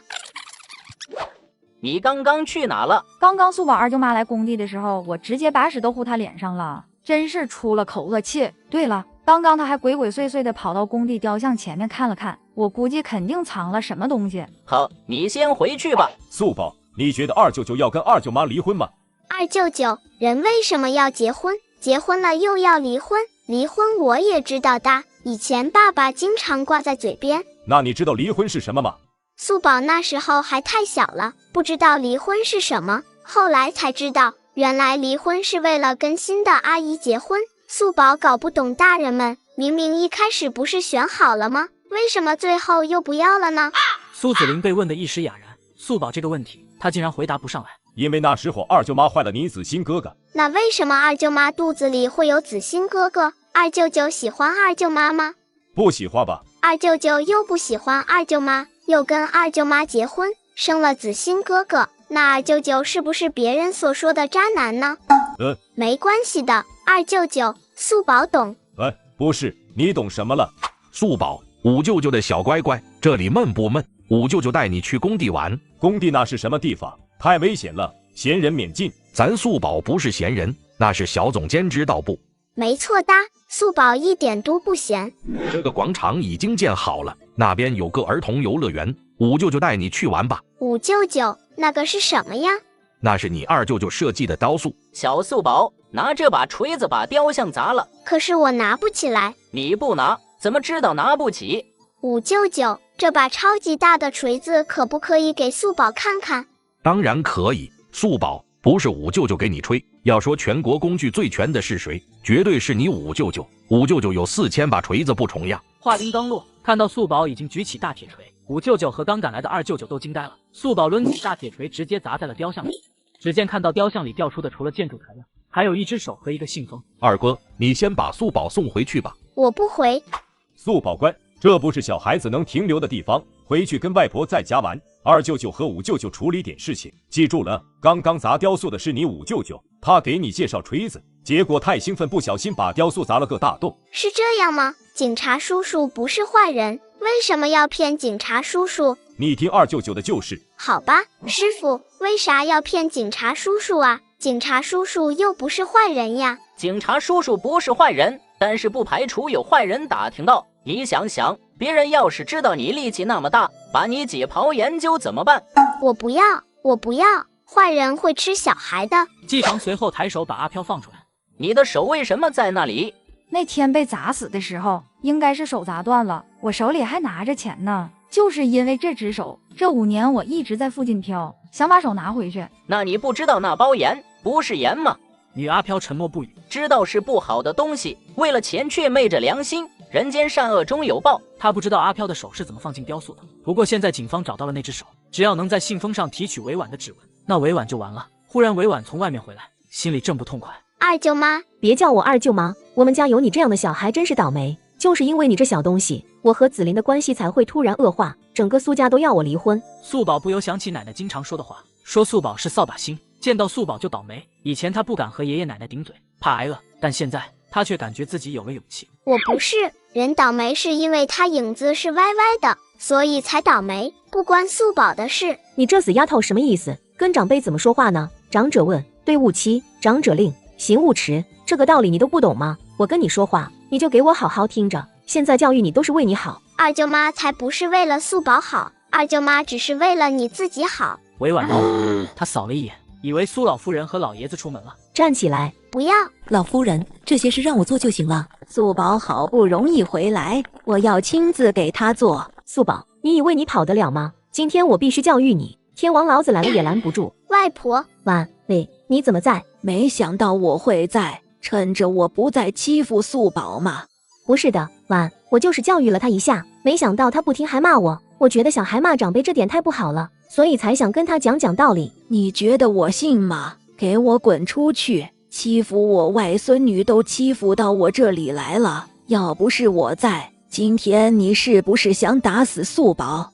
委婉心想，这小东西明明知道素老夫人在厨房里，故意不说，小年纪就心机这么深。婉，你怎么就会包庇他？你这样会把他宠坏的。素宝抿唇，看了看外婆，又看了看委婉。素宝没有骂人，二舅妈说看到素宝就倒霉，素宝就说倒霉不是因为素宝，是因为影子歪，二舅妈就要教训素宝。苏老夫人的脸色越来越阴沉。吴妈，收拾她的东西，扔出去。今天起，我们苏家没有你这种儿媳妇。韩寒又哭又闹，苏老夫人见状要求韩寒哭不满也不许。小素宝发声接泪请委婉接韩寒放学回家，怕被老夫人赶出苏家，于是让韩寒回家后给奶奶捶背，把玩具给素宝玩。不料韩寒却直接大哭起来。好了好了，不哭了，韩寒不哭了好不好？要哭就站在那哭。吴妈，拿个盆子给他，眼泪不把盆子接满就不许停下。韩寒吓得一抖，直接不敢哭了。婉，你这是干什么呀？你把韩寒吓到了。苏老夫人面无表情，这事他管定了。吴妈，把他东西都丢出去。吴妈连忙把委婉的东西都拖出来，扔到了门外。这你还来真的？当着孩子的面做得这么绝？一直以来，韩寒和子欣就是委婉的挡箭牌，几乎每次争吵的时候，只要拉出韩寒哭闹一下，事情就不了了之了。婉，你别当着孩子这么冲动，我知道你。别喊我妈，滚出去！苏老夫人没有给他时间思考，直接叫人把委婉赶了出去。韩寒，你们不讲情义，那我就把韩寒一块带走。二夫人，今天你什么也带不走。此时，韩寒早已被吓得停止了哭泣。你不是爱哭吗？继续哭，今天不把这个盆子哭满不许停。小家伙端着脸盆，一个劲的掉眼泪，那眼珠子不知前世的噼里啪啦掉进盆子。过了一会，韩寒哭累了，但却不敢停下来。他低头一看，大大的盆子里眼泪才薄薄一层，顿时哭得更厉害了。奶奶，我实在哭不出来一盆了，我好渴，我想喝水。还哭吗？不哭了。喝。客厅里只剩下了韩寒一个人，从来没有人这样对待过他。此时韩寒被恐惧、慌张、迷茫包围着，感觉自己被全世界抛弃了。姐姐，给你棒棒糖。我不要你的糖。好吧，那就不给你了。对了，韩寒姐姐，你的盆子哭满了吗？不提还好，一提这事，韩寒顿时又哭了起来。他觉得自己哭瞎了也哭不满那个盆子。素宝连忙把盆子拿过来。姐姐，你加油，再哭多一点，还差好多才满呢。你举好一点，别让我的眼泪掉地上了。10分钟后，韩寒实在是哭不出来了。姐姐，你的眼睛里没有水了，赶紧喝水，喝了就有了。再喝。连续喝了4杯水后，努力哭了一会，依旧见盆子没有满。素宝一脸同情，怎么办？盆子装不满，外婆会不会不给你饭吃？素宝眼睛一亮，立刻拿着盆子接。加油加油！此时，苏逸晨带着苏和文回来。这是怎么回事？带舅舅，外婆让韩寒姐姐把盆子哭满，不哭满不许停。我们正努力呢。好累啊，第一次觉得这么累，我以后再也不想哭了。大伯，可不可以跟奶奶说换一个小一点的盆子？盆子不行，带舅舅，要不跟外婆说换一个杯子就好了吧？正常人大哭一次的眼泪也就只有5毫升，一个脸盆装满水大约10升，也就是1万毫升。一天哭一次也得要2000天，不算上蒸发的量，你连续哭5年都哭不满。那怎么办？我现在已经哭不出眼泪了。那你明天起来再哭吗？哭5年也不是很久吗？很快的。苏逸晨不知不觉染上一层笑意，第一次觉得小孩子这么纯真，让人又好气又好笑。去玩吧，舅舅和外婆说。快走！我这2个妹妹好蠢啊，奶奶叫她哭一盆，她们就真的要哭一盆了。出去千万别说这是我妹妹。另一边，委婉狼狈地回到了妈妈家，当着孩子的面让妈妈滚，这对孩子得有多大的伤害？她到底想干什么？你婆婆就是个搅屎棍。母女俩你一句我一句，狠狠地骂了一顿苏老太太。一顿发泄后，委婉冷静了下来。妈，我还是回去吧，我回去求求她，就算为了涵涵，忍气吞声我也认了。你回去求她干什么？你就是太好说话了，他们才会这样欺负你。你想啊，涵涵没有你得哭得多厉害。放心，他们搞不定涵涵的，你应该等他们来求你。不可能吧？怎么不可能？有哪个孩子是能离开妈妈的？从涵涵出生到现在，你就没有一天离开过的。今天晚上涵涵睡觉的时候绝对闹，乖听妈的，你等着吧，不出2天，他们绝对会求你回去。晚上没有了妈妈在身边，涵涵的确红了眼眶。不过她一想到怎么哭都装不满的盆，也不敢再大哭大闹了。小小姐，快睡吧，明天起来就好了。你出去，我不要你。小小姐，你走开，我不要吴妈，我要妈妈。好吧，有什么事你再喊我。过了一会，素宝进来了。涵涵姐姐，晚上你一个人睡怕不怕呀？晚上有阿飘哦，你怕不怕阿飘？要不我陪你吧。我不要你陪，你滚。素宝只好抱着小熊回到房间。来，小书包，师傅教你法术啊，咻一声能丢出1个火球。师傅，我还小，你不要骗我，人怎么能丢出火球呢？我已经不是3岁小孩子了，我4岁了，已经懂事很多了。你不信啊？也是，你也不过是开了个天眼，可能只是因为天眼本身就没闭上，但法术可厉害多了，你不信也正常。师傅，你在用激将法吗？素宝不吃这一套。妈了，这小孩明明是个4岁小孩啊，怎么这么难搞？师傅，你变一个我就信了。虽然你师傅我很厉害，但也是个阿飘。哦，也就是说师傅也不行。喂，你怎么说话呢？什么叫师傅不行？师傅是怕吓到你，知道吧？威力太大，等会把你头发都烧没了，变成小光头。可是……好了，小孩子不要问那么多了，来跟我念。另一边，涵涵正在偷偷的哭，虽然今天哭怕了，可现在静下来又觉得很委屈，一边哭一边连忙把眼泪用杯子装起来。忽然一阵，涵涵吓得立刻看过去，为什么我刚刚看到了一个白色的影子？妈妈！涵涵被吓得跑到墙后，不敢出声。阿飘走着走着，停到了涵涵的前面，眼看马上要被发现了。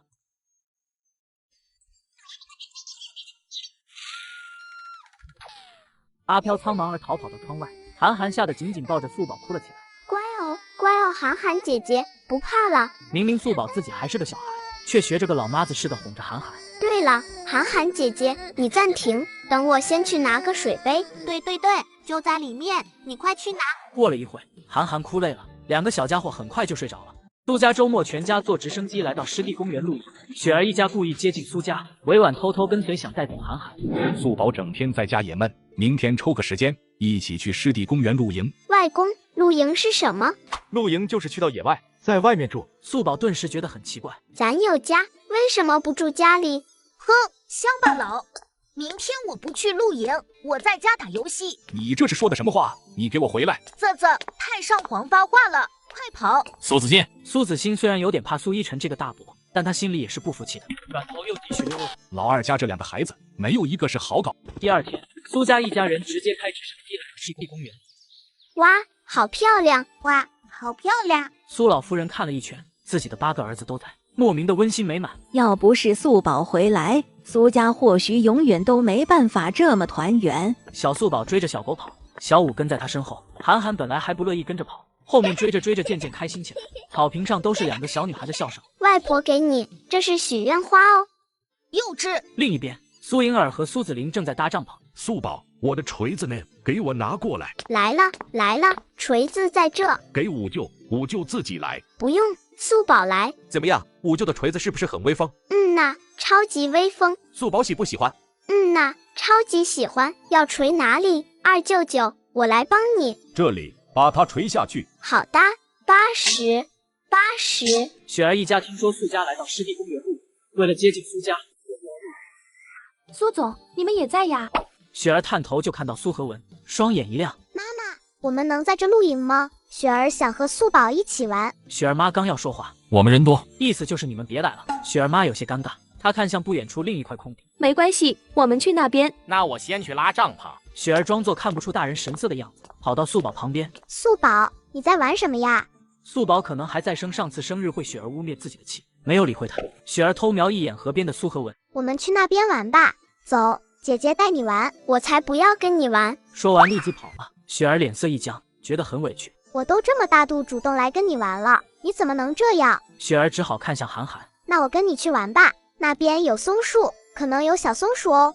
他对韩寒的印象还停留在那天韩寒跟素宝抢裙子的那一幕，就想把韩寒拉过来一起孤立素宝。谁要跟你玩，你算老几？说话就跑了，追到素宝身后。雪儿眼眶顿时红了，只好走到河边，到了苏和文身边，委委屈屈的开口：和文哥哥，雪儿不知道做错了什么，素宝和韩寒都不跟雪儿玩，走远点，别烦我。毕竟是5、6岁的小孩，沉不住气。是不是素宝跟哥哥说了雪儿的坏话？雪儿没有。一边说一边眼珠子吧嗒吧嗒掉。这是他妈妈教他的，女孩子要懂得示弱，这样别人才会对自己怜香惜玉。要哭回去自己哭。苏和文放下书，他觉得好烦，瞬间没了兴致，拿着书走了。雪儿更加觉得不公平和委屈。怎么他们都去找素宝玩，不跟我玩？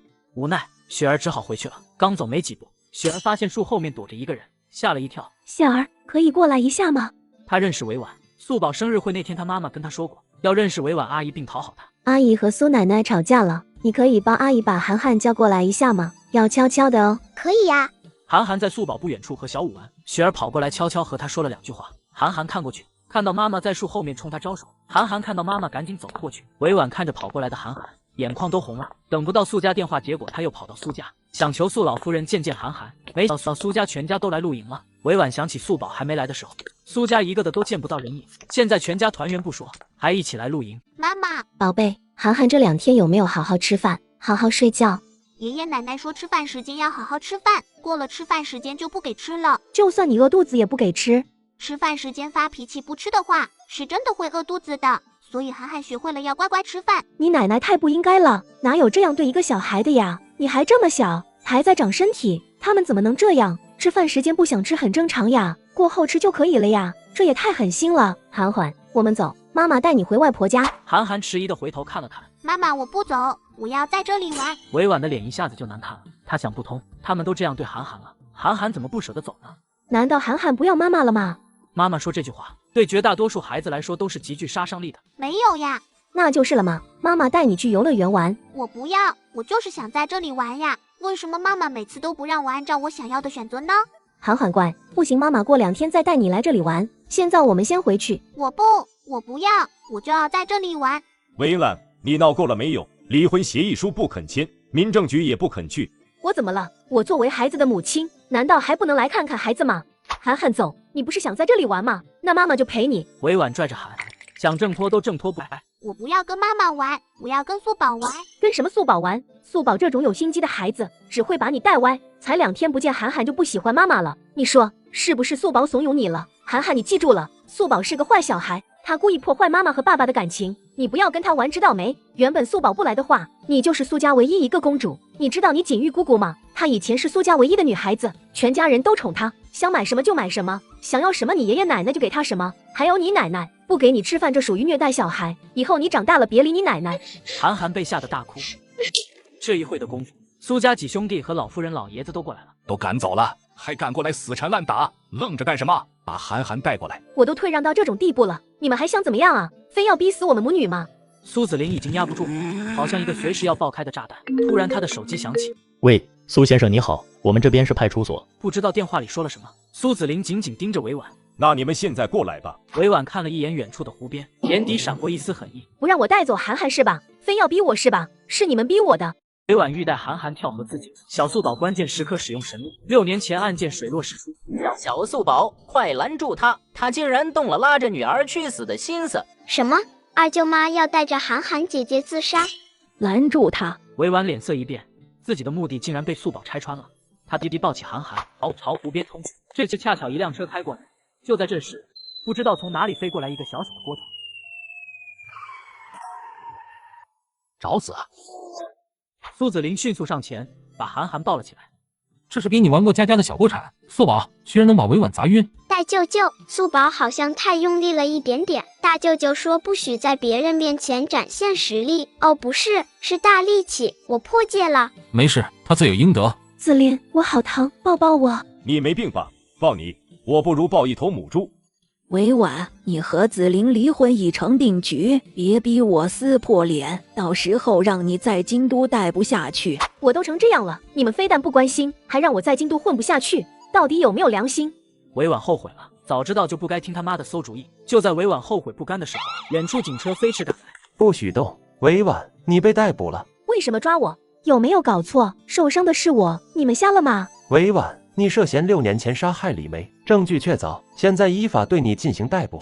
委婉心底一惊，不可能，6年前的事找不出证据，如今更不可能找出证据，他们是不是在诓我？什么李梅啊？你们在说什么？我不认识李梅。城西新区中心广场雕塑里藏着一只手，手里攥着一张信封。经过技术手段分析，我们在信封上发现了你的手指指纹。信封里包着钱，我们对纸币上的序列号进行侦查后发现，这2万块钱是你6年前在临县的 ATM 机取出的，证据确凿。跟我们回去吧。不可能啊，这绝对不可能，都这么久远了，怎么还能查得到？再说了，雕像里的东西这么隐秘，是怎么发现的？委婉又急又不知道该怎么办好，电石火花间，他脑海里闪过一个主意。你们到底在说什么？自恋，这到底是怎么回事？哇，我怎么会在这里？我怎么什么都想不起来了？自恋，我好疼，抱抱我。失忆，看着不像。大舅舅、二舅妈怎么了？是在装傻吗？为什么要装傻呀？是因为原本不够傻吗？爸，我的头好疼，我什么都想不起来了。我为什么会在这里？你们为什么要抓我？我什么都不知道啊。像你这样被抓到就装失忆的，我们见太多了。你别以为失忆了就不需要负法律责任，带走。紫菱，我错了，你赶紧和警察说放了我吧。妈，求求你，涵涵还小，她不能没有我这个妈呀。可惜一切都来不及了，买凶给紫菱投毒，故意杀人罪，最少也是10年起步。车外一个警察正在做笔录。委婉后脑勺的伤是怎么来的？刚刚起争执，委婉要带孩子自杀，老二情急之下砸的。用什么砸的？你们也别紧张，犯人抓捕时受伤，这些我们都要记录的。理解，用锅铲砸的。哪个锅铲？你确定？这么小个锅铲，小孩子过家家的玩具吧？就这个能把人砸晕？我确定。最后做完笔录，警察带着小锅铲走了。素宝呆呆地看着走远的警车。我的小锅铲被抓去坐牢了。一把小锅铲而已，就算人家不拿走也脏了。好吧，小铲铲，对不起了，我不是故意抛弃你的。看着小奶团脸上的黯然，苏老太太以为她难过了，毕竟当着孩子的面抓人，的确对孩子影响不好。素宝啊，没事吧？没关系的，旧的不去，新的不来。不会再有新的了，这辈子我都不会找第二个了。刚刚的事，雪儿一家在那边都听到了。雪儿妈让雪儿送蛋糕过来，顺便打听打听。素宝，给你草莓蛋糕呀，我妈妈自己做的哦，很好吃的，比外面做的都要好吃呢。我不要。雪儿顿时觉得下不来台，觉得素宝很没礼貌。素宝，你是不是不喜欢我呀？对呀，我上次不是说过了吗？为啥你记不住呢？雪儿顿时两眼泪汪汪，好像被素宝欺负了似的。素宝见状直接走了。小书包，上课了。师傅不好啰嗦哦，每次一有空就要给我上课，说的都是我听不懂的东西。师傅这是教你基础理论，师傅今天给你讲玄门武术。玄门武术，吉山一命补香，山指的是入山修道、炼丹、符咒、秘术、排兵布阵等等等等的，不易达到的境界，依旧很好理解了。传统中医、紫微斗数、神婆都属于医的范畴。神婆？那素宝还要跳大神吗？你跟谁学的？咋知道跳大神？以前我和爸爸出过一次门的时候，见过一个神经病，他就是说自己是神婆，在跳大神求雨，那动作好像抽筋一样。素宝不要学，会被人抓走的。他们那样跳确实容易被抓，但高级秘术只需要最简单的动动手指。算了，以后别学边给你解释吧。小朋友，你是否有很多问号？你只需要知道，学好后能治好你外婆的病就行了。救外婆？妈妈说要照顾好外婆，所以我要学这个，我要救外婆。小样，我还治不了你。练即命学、八字、星辰、算命、卜、吉六爻、奇门、解梦。算命解梦吗？素宝知道，也被抓了，城管叔叔抓的。上次我跟爸爸出门那次，一个瞎子叔叔说给我算命，结果城管叔叔来了，瞎子叔叔跑得可快了。师傅，能学点不被抓的吗？素宝啊，你跟你那个便宜爹到底去的什么地方了？乱七八糟的。我不知道啊，爸爸说要去买烟，让我在原地等着，等了好久，爸爸都没回来，天都黑了，最后是警察叔叔把我送回家的。季常突然明白了，林峰这不是带他出门，这是遗弃他。你就真的在那等了？我就站在那块四四方方的地砖那里，很乖的，一点都没乱跑。可是爸爸最后还是把我忘了。爸爸是想把素宝丢了，对不对？其实我知道，爸爸不回头转身就走的时候，我就知道自己被抛弃了。爸爸不要我了。我站在原地好久，周围好多人，可我一点都不知道往哪里走。小傻子，以后别人不要你，你也不要他，知道吗？小书包，你记住了，抛弃你的人永远不值得原谅，他也不配让你难过。素宝似懂非懂的点头，很快小脸上又扬起了笑容。素宝如今已经变得更坚强了，我有了8个舅舅，还有外公外婆。小孩的脸真是就如6月的天，说变就变。师傅，那你教素宝中医吧。素宝知道中医不会被抓，还能上电视。能不能别3句话不离被抓啊？上什么电视？经过深思熟虑之后，我做出一个违背祖宗的决定，把祖传的秘方无偿捐献出去。我是神医之后，名医的孙子重孙子，有祖传秘方强力除百病，全身疾病都能好。我这要治头痛、治牙痛、治腰痛、治脚痛，小孩子消化不良、拉肚子、不吃饭，老人家咳嗽、咳喘，年轻人肾虚、不举，统统都能用。是不是很厉害？电视上都播了呢。对了，师傅，不举是什么意思？不举就是举重的时候举不起来。我明白了，就是电视播放奥运会运动员举的那个大铁块吧？那真厉害呢。厉害个鬼！那你知道那些人后来都被抓了吗？啊，学这个也要被抓呀？师傅教的东西怎么都不正经，学啥被抓。可是为了外婆，素宝豁出去了。雪儿妈妈带着雪儿来送橙汁，不料却被苏家婉拒。素宝转身要走，雪儿摔死，直接嫁祸给素宝。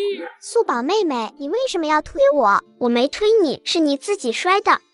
素宝不是故意的，都是我的错。换做其他小孩，或许都是猛的，不知道发生了什么。但素宝对这个太熟悉了，他看向苏老夫人。外婆，素宝真的没有推人。刚刚我站起来准备走，然后雪儿姐姐突然就摔跤了。没关系，外婆相信素宝没有推人，也许别人分不清故意还是不小心吧。素宝眨眨眼，若有所思。小孩子间打打闹闹，是我们注意。不料看透一切的苏老夫人一点都不惯着他。所以呢，你是想表达什么？企图用小孩子玩闹糊弄过去吗？让我们素宝给你们道歉吗？还是想让我们误会素宝，觉得他坏，然后就觉得雪儿好了？多蠢才会这么自以为是。放着自己家的孩子不管，护着别的小孩，然后反过来指责素宝，你们在想什么？玩这种把戏不嫌丢人吗？上次这么陷害素宝的人，现在还在牢里关着。子不教父之过，现在不教好，长大还得了？苏家这么多人，一人一口唾沫都能把人淹了。雪儿妈脸上挂不住了，她承认雪儿太想表现，获得别人的喜欢，结果不小心弄砸了。但雪儿是孩子，他们苏家人也太咄咄逼人了吧？可面前的苏家自己却得罪不起。道歉，苏老夫人，抱歉，苏总，大家消消气，消消气。我错了，不管怎么样都是雪儿的错。苏奶奶，您别生气。表演起来还真可怜，可怜的让人很不舒服。什么叫不管怎么样？道歉还要扒拉着素宝？忽然，素宝端了一杯橙汁过来，走向雪儿。苏家人神色复杂，以为素宝心软，想和雪儿和解。雪儿妈感觉找到了台阶下。素宝小姐真不用的，没关系的，素宝妹妹。话音未落，素宝手里的那杯橙汁就泼在了雪儿身上。那这才是素宝故意的哦，刚刚你那个叫不小心，这才是故意和不小心呀。现在你能分得清了吗？你怎么可以这样？我是在教你呀。苏家人都呆住了，素宝一脸认真，睁着一双大大的双眼，真真切切的在跟雪儿解释什么叫故意，什么叫不小心。不得不说，干得漂亮啊！小孩就是好呀，想做什么就做什么，无拘无束。我们苏家的小千金就该这样的。你怎么可以这样？你就算教我，你也不能这样。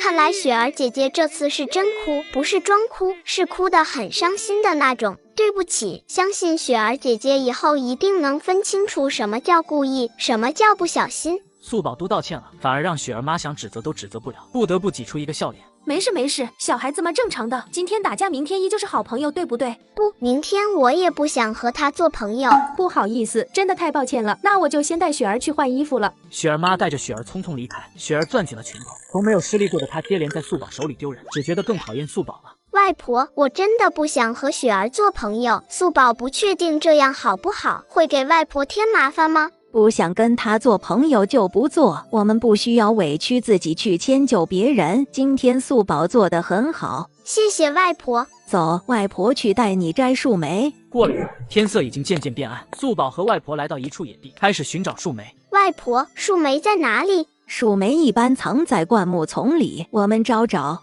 有人，有人，前面有人。苏老夫人不知道怎么的，心底竟不由得紧张起来。素宝，咱回去。外婆乖哦，在这里等素宝就好，我去看看。素宝一边喊一边拿出手机给苏一晨打电话。过了一会，空荡荡的树林里只有苏老夫人自己，一只鸟飞过，吓得苏老夫人快哭了。突然，灌木丛中看到素宝背着一个小孩出来。素宝，外婆乖哦，外婆不怕不怕，素宝在这里呢。素宝，别丢下外婆呀，多后怕呀，万一你有个什么意外。素宝突然自责起来。是素宝不好，外婆对不起，我答应了妈妈要照顾好外婆的，刚刚却把外婆丢下了。素宝是个不负责任的渣孩。怎么回事？有小孩，有小孩，快干了！是个小男孩，别怕。还活着呢吗？还活着，我刚刚以为是坏人，结果是一个小哥哥，我就把他背出来了，没想到吓到了外婆。的确还活着。这树林里怎么还能有个小孩呢？苏医生检查着他的呼吸脉搏，苏银儿连忙拨打报警电话和救护车。瞧，上午才教你医术，现在就来了个实践案例，待会师傅就教你怎么救。师傅说过救人一命胜造七级。突突突啊！什么突突？外婆，什么是胜造？就是等于比什么什么还厉害的意思。那什么是七级突突突？为啥救人比七级突突突还厉害呀？是七级浮屠，不是七级突突突。七级浮屠，哼，师傅是大坏蛋。好了，先把他带回去。小哥哥活了吗？还昏迷着，不过呼吸心跳平稳了。过了一会，雪儿一家看到苏家一群人抱着个什么东西回来。什么东西呀？好像是个小孩。不会是素宝出什么事遭到报应了吧？好像孩子上传的衣服是 SDN 出的。这个品牌不对外做衣服了，只给一些大世家做呀。这孩子不会是私家的吧？国内他们只给苏家、私家、穆家服务，苏家的小孩都在这了，穆家没有小孩，那孩子只能是私家的。听说私家的小太子被绑架了，找了好几天都没找到。要是咱们找到了他们家的小太子，咱们家就发了。那我们现在就联系私家的人，说我们找到了小太子。你瞅啊，跟苏家抢功劳，人家苏家发现的人被发现了，就一下得罪京都三巨头中的2个。那怎么办？司先生您好，我是蓝剑宇啊。是这样的，苏家的小千金在游玩的时候发现了司家的小少爷，苏总让我给您打个电话啊。哎，好，您过来吧。对啊，老公你真聪明，这个说辞好，一下子就讨好了2家呢。最近苏老夫人总听到素宝对着空气自言自语，或者对着小五说话，偶尔还会提一句师傅，不由得开始担心。素宝啊，可以跟外婆说说，素宝是在跟谁说话吗？我在跟师傅说话呢。素宝，师傅是不是说过不要跟别人提起师傅？可外婆不是别人。看到素宝又开始自言自语了，苏老夫人的心都沉到了谷底。可怜的素宝啊，难道患上心理疾病了吗？素宝乖，现在素宝有外公外婆，还有素宝的舅舅们，素宝很安全的。我们要不回去吧？明天我们去好好做一下心理健康检查。哎，外婆，等等，素宝还要救小朋友呢。就在这时，远处开过来几辆豪车，正是私家的人。私家少爷奄奄一息，一夜暴瘦10斤，医院宣布病危。私家孤注一掷找素宝求救。私家人神色焦急，连忙来到苏家的房车上。叔叔好。你好。司爷面色冷硬，经常会有小孩被他凶狠的脸吓哭，可眼前这个小丫头非但没有哭，还敢主动冲他打招呼。这小丫头怎么莫名看着眼熟？对了，是你把依然背回来的。呐。谢谢，过后我会带依然亲自上门答谢。门外的几个黑衣人进了房车，很快把昏迷的小男孩抱了出去。谢谢了，苏总，我们先走了。没事，先照顾孩子吧，苏总。叔叔，你不能走。小哥哥的病不一般，要是小哥哥醒不过来，叔叔记得一定要来找素宝。司爷没有当回事，随意答应后就走了。素宝看着离开的司爷，还是止不住的担心。奕晨，我们也回去吧。本来还想带素宝在湿地公园住一宿，带素宝感受一下夜晚的天空、早晨的露珠。但现在发生这样的事，私家的毅然竟然都会被绑架，我心里总是突突的。好，那我们先开房车回去。雪儿一家看到思佳和苏家都回去，也就恍惚了。呆，你刚刚看见那素宝没有？思叶竟然对他笑，也不知道他哪里来的好运气，这都能撞见昏迷的小司少爷。是啊，思佳跟苏家不一样，苏家还有3个男孩，思家就思毅然一个独苗苗的。将来谁要是能被思毅然选择，那才叫幸运。呆，刚刚咱俩给司先生带路，告诉他苏家在哪里，看都没看咱俩。应该是着急，没事，过后我们再找个理由去看望一下思家小少爷。雪儿靠在后座装睡，牢牢地把爸妈说的这些都记在了心里。她心里很不平衡，不知道素宝为什么总是有这么好的运气，要是她也生在苏家，她运气也会这么好的。哼，有什么了不起？第二天一大早，素宝睡醒就赶紧跑下了楼。素宝这么早就起来了，外婆，昨天的小哥哥醒了吗？外婆还不知道呢。等等，外婆这就去打个电话问问。好。客厅里只有四舅舅苏洛仔，他瞥了素宝一眼。过来，素宝。四舅舅好。小家伙这么关心人家，我们苏家才找回来的小宝贝，才多久啊，就要被别的臭小子拐跑了？素宝看着眼前的四舅舅。四舅舅长得真好看，可一笑起来怎么像坏人似的。四舅舅，救人一命胜造7级浮屠，知道吗？我刚刚梦到了那个小哥哥，也不知道他是不是死了。别担心了，素宝先去吃早饭吧。素宝啊，刚刚外婆打了电话，那边说毅然还没醒呢。小哥哥睡了一晚上还没睡醒吗？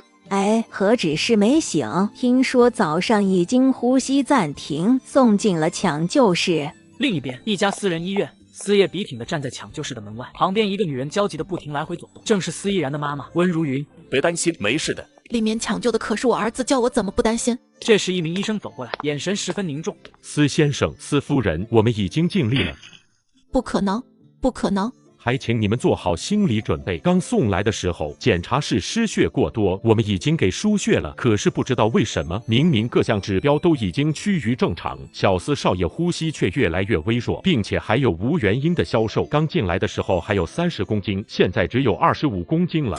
一晚上瘦了10斤，怎么可能会有这样的情况？若不想司小少爷受苦，建议还是带回家考虑后事吧。温如云的眼泪吧嗒吧嗒的掉，思叶若有所思。小哥哥的并不一般，要是小哥哥醒不过来了，叔叔记得一定要来找素宝。错，带毅然回去。随后，司机带着一家3口向家驶去。毅然，妈妈带你回家，原谅妈妈，妈妈不想让你再受罪了。突然，一个电话打了进来，思叶按了接听。阿叶，你把毅然带去哪里了？医生说毅然救不回来了，我带他去找苏家。他将昨天素宝叮嘱他的话说了。你去找一个小丫头有什么用？一个小孩他懂什么？我找了一个大师，快把毅然带回来。不必了，你平时找的那些大师还不是发现都是骗人的？什么叫不必了？叫你回来，听到没有？这次我找的是云大师。云大师你知道是谁吗？别人求到门上都求不来，云大师都已经得道升仙了，你懂不懂？云大师你不信，你去信那个小丫头的。挂了。我们去找苏宝吗？那个苏家刚找回来的千金。你信小丫头吗？如果你说不信，我们立刻倒转车头，带毅然回家。我信。就凭毅然是小丫头背回来的，就凭毅然昨天还没显露颓败症状的时候，素宝就说了要回去找他。另一头，司家老太太挂了电话，气得都要吐血了。云大师，你看能不能跟我去苏家一趟？老道一般不入俗世，跟你来这一趟已经是破例了。是，都怪我那不孝儿，居然去找一个小丫头。云大师，我准备下个月给您的香庙重新修齐，广布善缘。好吧，你我也是有缘，老道就跟你走这一趟，看看是哪个黄口小儿胆敢信口雌黄。云大师，弟子感激涕零，那我带您过去。素宝吃过早饭后，就一直看着门外，心不在焉。师傅，你说那个小哥哥有没有事呀？想知道？那你还记不记得昨天师傅教你的算卜？记得。那你自己来算损司毅然怎么样了？算卜，龟壳。算卜就算用得到龟壳，也不是活的乌龟吧？素宝蹲在老乌龟面前，小脸都是认真。这样啊，哪样？小哥哥还没死，正在往我们这边赶来呢。还有个老骗子，小哥哥要受罪哦，可能要活不成。老乌龟挣扎，好像还想表达什么，突然自己翻了过去。呀，有反转。什么呀？这就叫有反转了。纪伯常没好气的掐了掐手，算了一下，忽然惊愕的看向素宝。还真是你说的这样，司先生，易然怎么样了？素宝在，吴妈去喊素宝。外婆，我来啦。慢的，怎么这么快就跑出来了？素宝，求你救救易然。可怜天下父母心，温如云已经完全慌了，毅然在他怀里已经没有了一点动静。眼前这个小男孩每活一天就能销售10斤，他是名门望族的独苗，父母连忙把他送到小奶团家，可小奶团却不给。素宝，这样真的能救我家易然吗？我知道你们很急，但是你们先别急，小哥哥已经命悬一线了，这是唯一的机会能救小哥哥。好，我们不急。素宝有什么需要我们做的，就和我们说。此时，司老太太带着云大师的住手！司老太太扔出去的包重重的砸在素宝的头上，素宝疼的眼泪都快冒出来了。妈，你干嘛？出去。不，我不出去。司老夫人，我让你进来是因为你孙子在这里，不是让你来打素宝的。哼，云大师，快，易然在这里。倚老卖老，装疯卖傻是吧？死老太婆，我让你给我家素宝道歉。你们苏家欺人太甚！八爷，带上易然，我们走。谁稀罕在苏家啊？要不是我孙子在这，我来都不来。你走。好，很好。今天你敢把我赶出去，你就别认我这个嘛！一脸高深莫测的云大师脸突然低沉住。来不及了，叔叔，再不救小哥哥就来不及了。这小神棍，学我！大师，求求您，快救救我孙子！相比刚刚的倚老卖老，此刻却无比虔诚。他不顾儿子儿媳的反对，直接抱住两人的脚，为云大师争取时间。看你如此可怜的份上，老道便帮你罢了。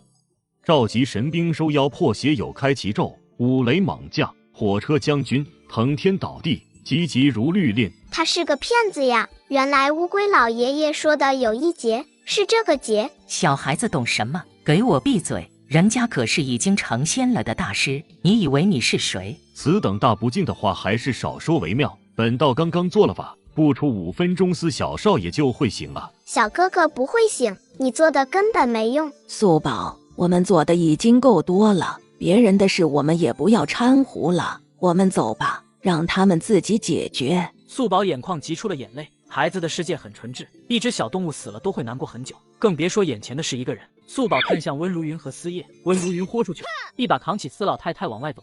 放肆！有你这样对待婆婆的吗？身为儿媳妇，我已经忍够你了。今天我话就撂在这，我的儿子我做主，你他妈敢踏进来一步，信不信我大义灭亲，打断你的腿？司老太太气得两眼发黑，既感到愤怒又委屈。里面的也是我孙子啊，我一心为孙子好，还有错了？你们是非要看易然死了不可呀？你自己出去，还是我请你出去？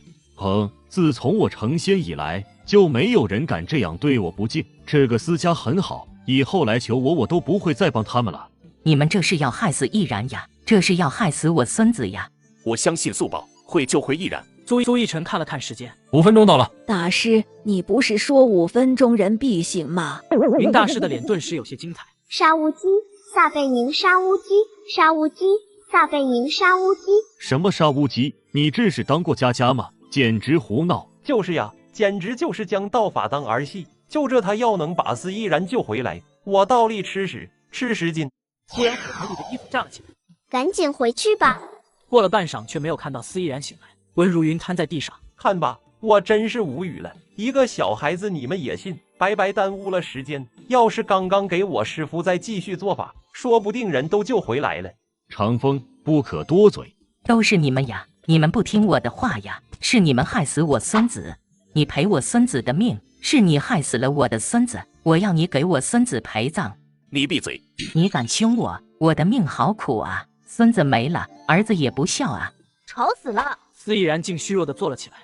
小哥哥，你活过来了！哇哦，我真的把小哥哥救回来了耶！原来师傅教的东西也不全是会被抓进去的东西吗？易然，司依然似乎不喜欢别人触碰，就连亲妈也不行。你是谁？我叫素宝。素宝，谢谢你，谢谢你，我的孙子，我的乖孙子，你醒了，不愧是我孙子，福大命大。就不好就是素宝害的，就回来了，就是你孙子福大命大。你说，送客。抱歉，回去后我会处理好家事，改日必登门道谢。素宝以后有什么事需要帮助，随时都可以来找叔叔，无论何事。素宝，谢谢。不用谢呀，救人一命胜造7级浮屠吗？小奶团可能都搞不懂这句话什么意思，却一脸认真，众人都忍不住笑了。四叶带着一家老小走后，云大师只觉得丢人至极，见四家人要走，自己也跟着走。刚刚素宝好像听到有人要吃10斤臭臭，小年纪就这般的理不饶人，你真的觉得是你救了司小少爷吗？老道劝你多积口德。说完便十分不高兴的走了。素宝一脸费解，眼底都是疑惑。是我救的呀，不然还是你们救的吗？素宝终于知道警察叔叔为什么要抓你们了。我看母亲身体硬朗的很，明天就收拾一下，回老家去吧。我这是造了什么孽啊？让大师看笑话了。无妨，老夫人，你们四家这次做的事实在不地道。你以为苏家那个小丫头真的有那个本事将司小少爷救回来吗？什么意思？司小少爷能醒过来都是我师父的功劳，我师父请神做法，千辛万苦召回司小少爷的魂，只不过司小少爷魂游太久，才过了师父预计的时间，让那小丫头捡了现成便宜。司家老太太明白了。我就知道他一个4岁小孩，他懂什么？也就是说，司毅然是云大师救回来的，只不过延迟了一下，才让素宝捡了便宜，让大家以为是他的功劳。我师父不屑与一个小孩抢功劳，不过你们四家也得罪我师父了，以后你们好自为之吧。司老太太慌了，连忙跟云大师又是道歉又是感谢，还拿出了一张卡，硬是塞进长风手里。云大师这才缓和了脸色，施然走了。师父，我们下一站去哪里？明天唐明盛世剪彩，请了我们去镇场，你准备一下。苏家、苏老夫人、苏老爷子和苏奕晨此刻都心情复杂，看着正高高兴兴啃鸡腿的素宝，他们到现在都还怀疑是不是自己看错了。我之前一直没机会说，素宝好像有点问题。什么叫有问题？我们家素宝没问题。不是，他说他身边有个师傅。三人又看向素宝身旁的空气，不知道怎么了，总觉得头皮发麻。我一直以为是素宝小时候被虐待，心理出现了问题，分裂出另一个人格。苏奕晨抿唇不语，盯着小奶团。要不要请个心理医生看看？不用，这段时间素宝跟着我，我来看着他。明天唐明盛世剪彩，我带他去。唐明盛世是苏氏集团投资的娱乐公司，刚新上市，他作为股东要去一趟。素宝，明天跟大舅舅一起去上班，要不要？要。素宝，找时间让你大舅舅带你去逛街买一副银针，用我教你的医术，你外婆的腿扎一段时间针就好了。能站起来吗？跳广场舞都行。大舅舅，明天素宝可以去逛街吗？苏奕晨不动声色地看了旁边的空气一眼。可以，不管素宝说的那个师傅到底是什么东西，只要不伤害素宝就可以。目前看来，那个师傅更多是陪伴着素宝，苏奕晨便当做什么都不知道了。女人对婆婆口吐芬芳，甚至想给婆婆2个脖子拐。站在门外的丈夫听见却没有阻拦，直接掏出电话让管家把老太太的东西收拾一下，明天送到乡下喂猪。而屋里的老太太还不知道自己晚年生活已经被安排得明明白白，还在对儿媳疯狂输出。我告诉你，进了我私家的门，就得守我私家的规矩，不然等我儿子回来，看他怎么收拾你。夫人，你不是1天2天了，私家什么规矩？就是什么事都听老太太的吗？可笑！老太太怎么了？我告诉你，我还没死呢，我在1天这个家就我说的算，今天不让我见我孙子，我就不走了。你闹够了没？你找一个江湖骗子冒充大师，差点耽误了你孙子抢救，你还执迷不悟来这里闹？我闹？搞清楚，我是你老娘。而且你不要说对大师不敬的话，我告诉你，还有你不帮我帮着一个外人。当初你和温如云结婚的时候，我不同意，我一早就看出他不是什么好东西。你看看他嚣张成什么样，刚刚都要揍我了。出去！造孽，造孽呀！有了媳妇忘了娘，这温如云肯定在儿子面前说我什么坏话了。老夫人，兰家来拜访，要见呐。兰家？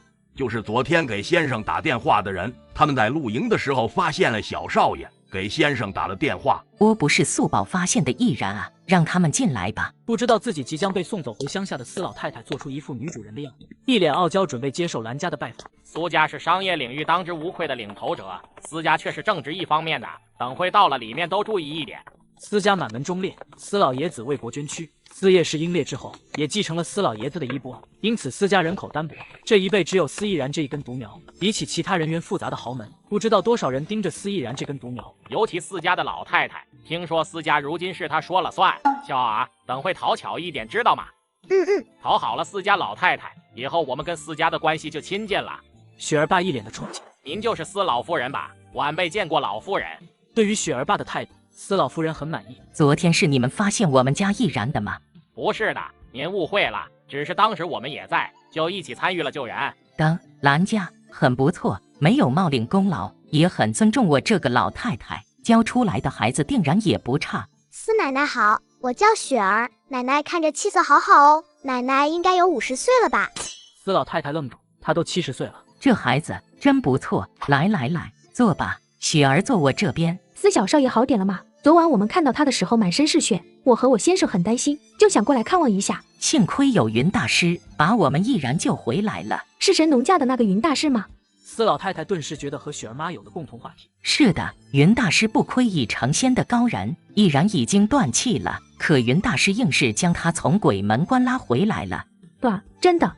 那还有假？云大师都成仙了。两人相谈甚欢，司老太太觉得找到了知音，而雪儿妈的确对云大师很崇敬，也赶紧趁机会打探。我们能去看看司小少爷吗？昨天看到他满脸是血，雪儿一直很担心，说要亲眼看到司小少爷没事才放心，我真是拗不过他呀。当然可以了，雪儿有心了，真是个善良的好孩子，可以做个孙媳妇的候选人。雪儿爸妈心底狂喜不已，能被司老太太看上，我们家要发达了呀！就在这时，几个佣人拖着几个行李箱出来了。你们这是干什么呢？王夫人，先生让我送你回乡下去。你说什么笑话？我是司爷唯一的亲人了，我是他亲娘，他怎么可能把我送到乡下去？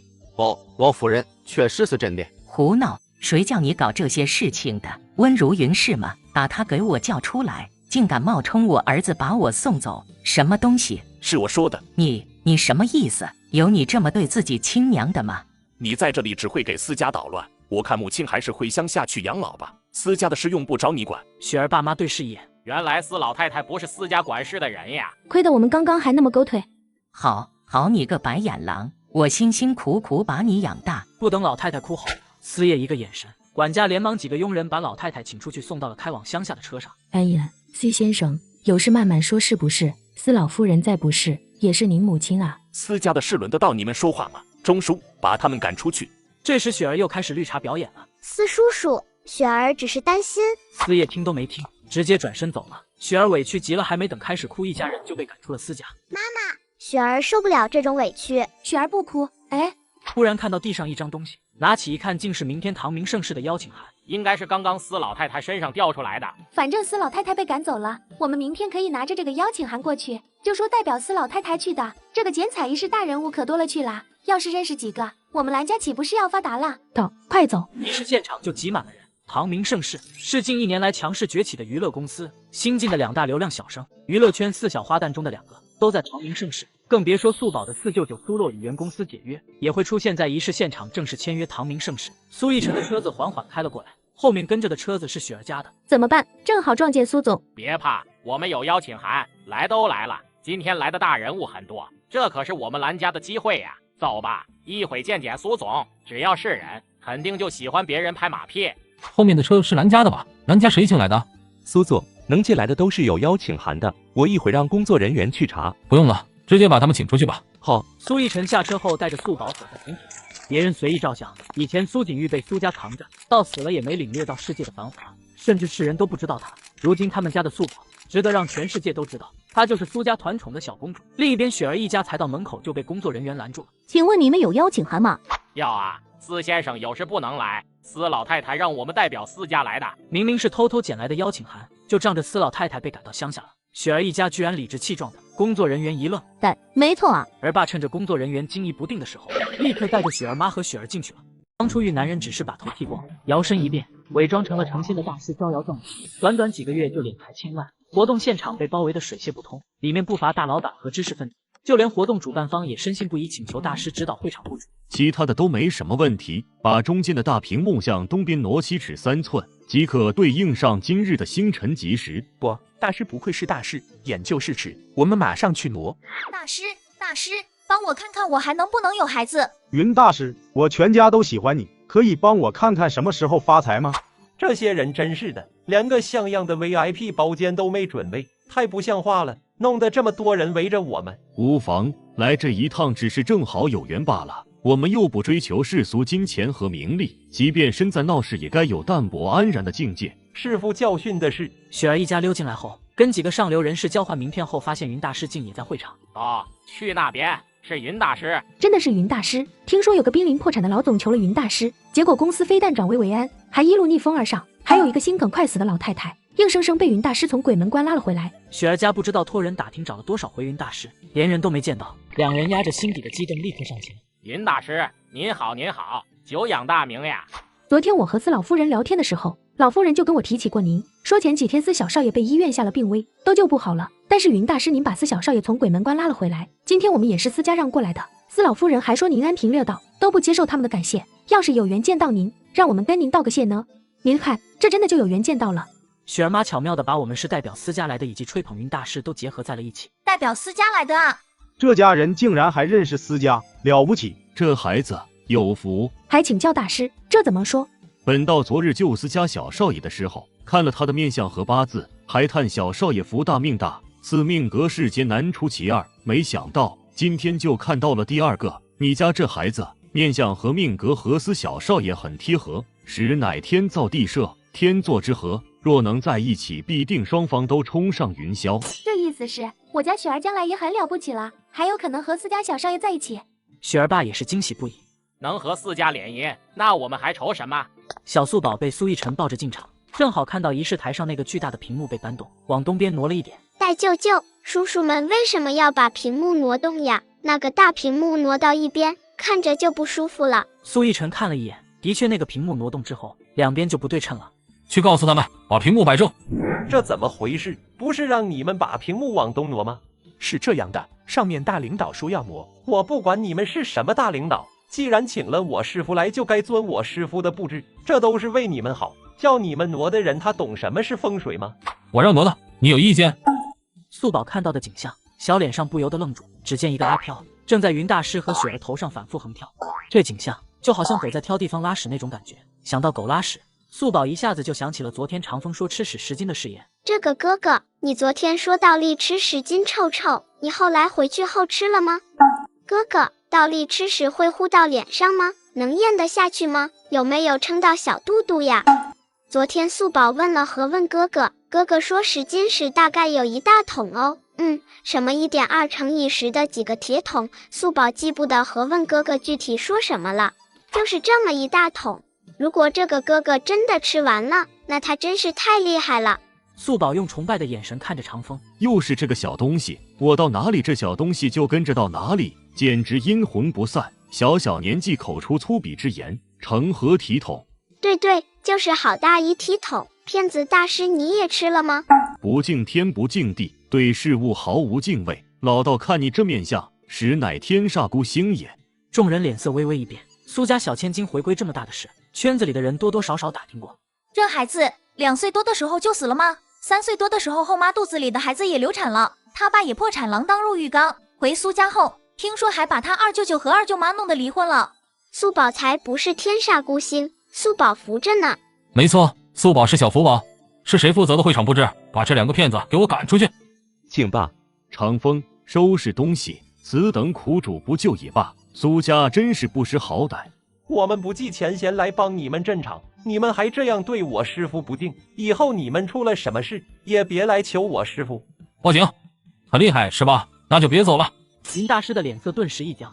哎呀，苏总，别生气别生气，云大师这个弟子是耿直了一些，没有恶意。对的对的，云大师人很好，虽然不喜说话，可刚我们有什么询问他都会回答我们。苏总，报警不至于，真的不至于。哎呀，大家各后退一步，海阔天空嘛。苏逸晨不为所动，敢说他们素宝是天煞孤星，他不屑什么海阔天空，连自己的小外甥女都保护不了，再大的海再阔的天空拿来干什么？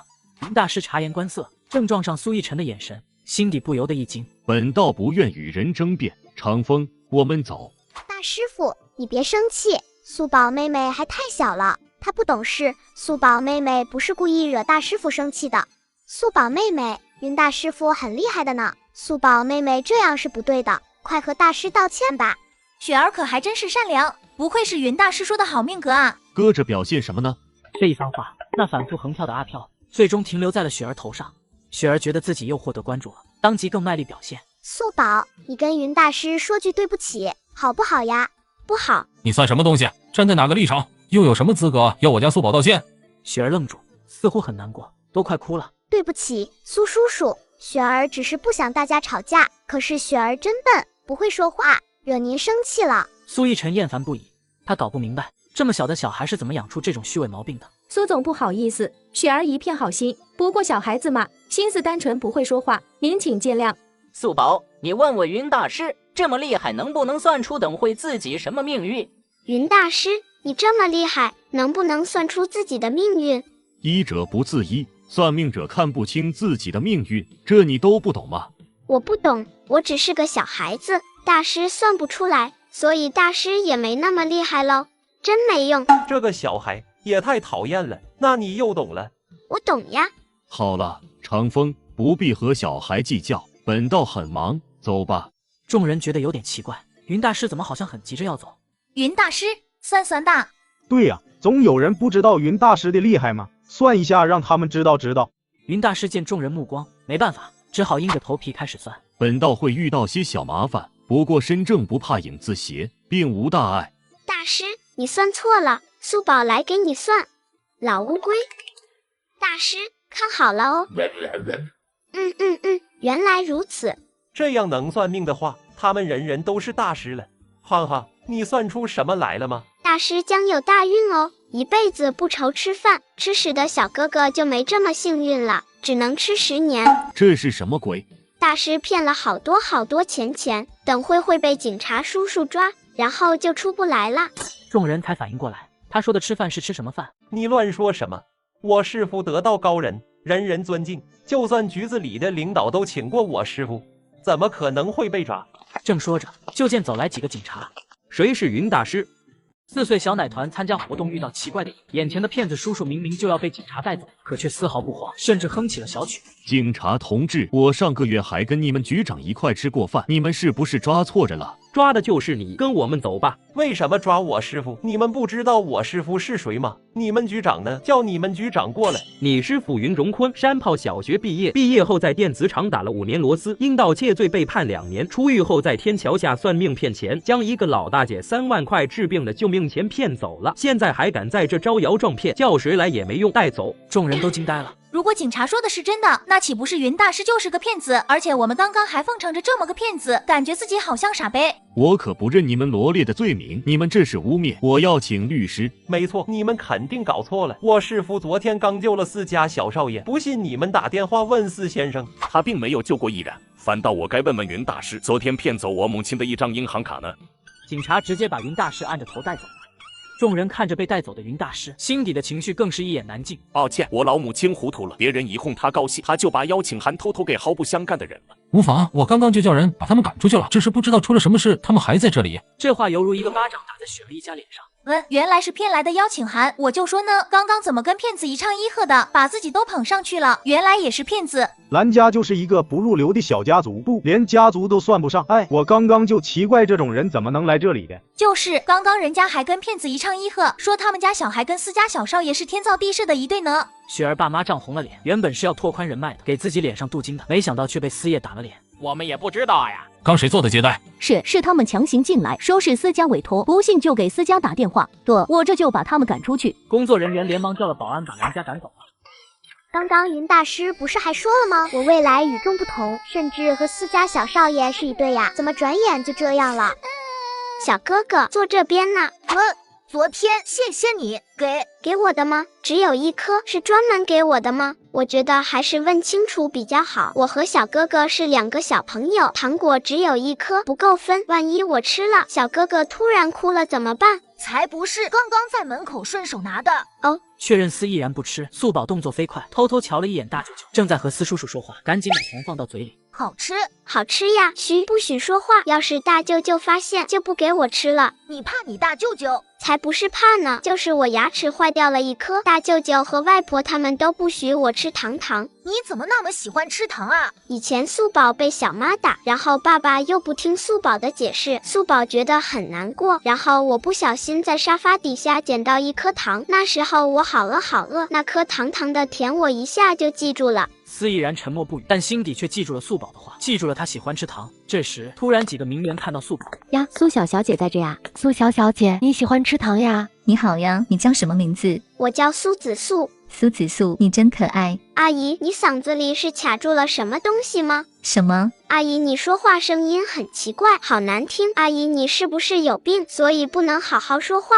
小素宝一脸认真，是真的问病，而不是骂人的那个有病。名媛的脸色有点尴尬。素宝说的太对了，周宇又嗲又作，不知道怎么挤进我们名媛圈的。就是周宇只是个小18线小演员，不过就是唐明盛世签约的第一个明星而已，还真把自己当完了。我们素宝在偷吃什么？四舅舅没有偷吃，柯小调皮都露馅了。四舅舅，苏洛是苏家八子之一，苏家啊，那可是真正的豪门，要是能嫁进去，苏老师，素宝好像很喜欢吃糖呢，要不要我再去拿几颗？不用了，小素宝偷吃要学会收拾干净，知道了吗？知道了。周宇见苏洛对素宝这么宠溺，立刻表现出很喜欢小孩的样子。哈哈，素宝好萌啊！哎，亲姐姐一个。阿姨，你嗓子是不是卡了一口痰？素宝你太逗了。明白了，那就是卡了一个拖鞋，这叫做作。哎呀，小孩子真的是瞎说什么大实话呢？人家司小少爷说的也没错呀。我一直觉得某人好恶心，这么大人了捏个嗓子学小孩说话，故作天真，死家子。我真不是，我声音本来就是这样啊。苏洛嫌会场人太多太吵，带着素宝往后面的花园走去。跟着我们做什么？我爸让我看好他。这样啊，私家的小少爷可没有这么听话。虽然见得不多，但听闻他的性格跟他老爸一样，甚至比他老爸还冷。不愿意做的事，谁都强迫不了他，所以他跟着素宝就是愿意的喽。特稀奇，这小子从小就得防。苏洛带素宝找地坐了下。素宝，你怎么知道那个大师是骗子的？虽然后台发生的事他没在现场，不过后来问了个工作人员，知道了前因后果。素宝不算的呀，四舅舅，你会有桃花运哦，最近出门要小心哦。四舅舅会被妖精收了。什么妖精？魔人的小妖精。那可真是麻烦。很大很大的麻烦，四舅舅会很惨。这真是越说越离谱了。忽然相机的声音响起。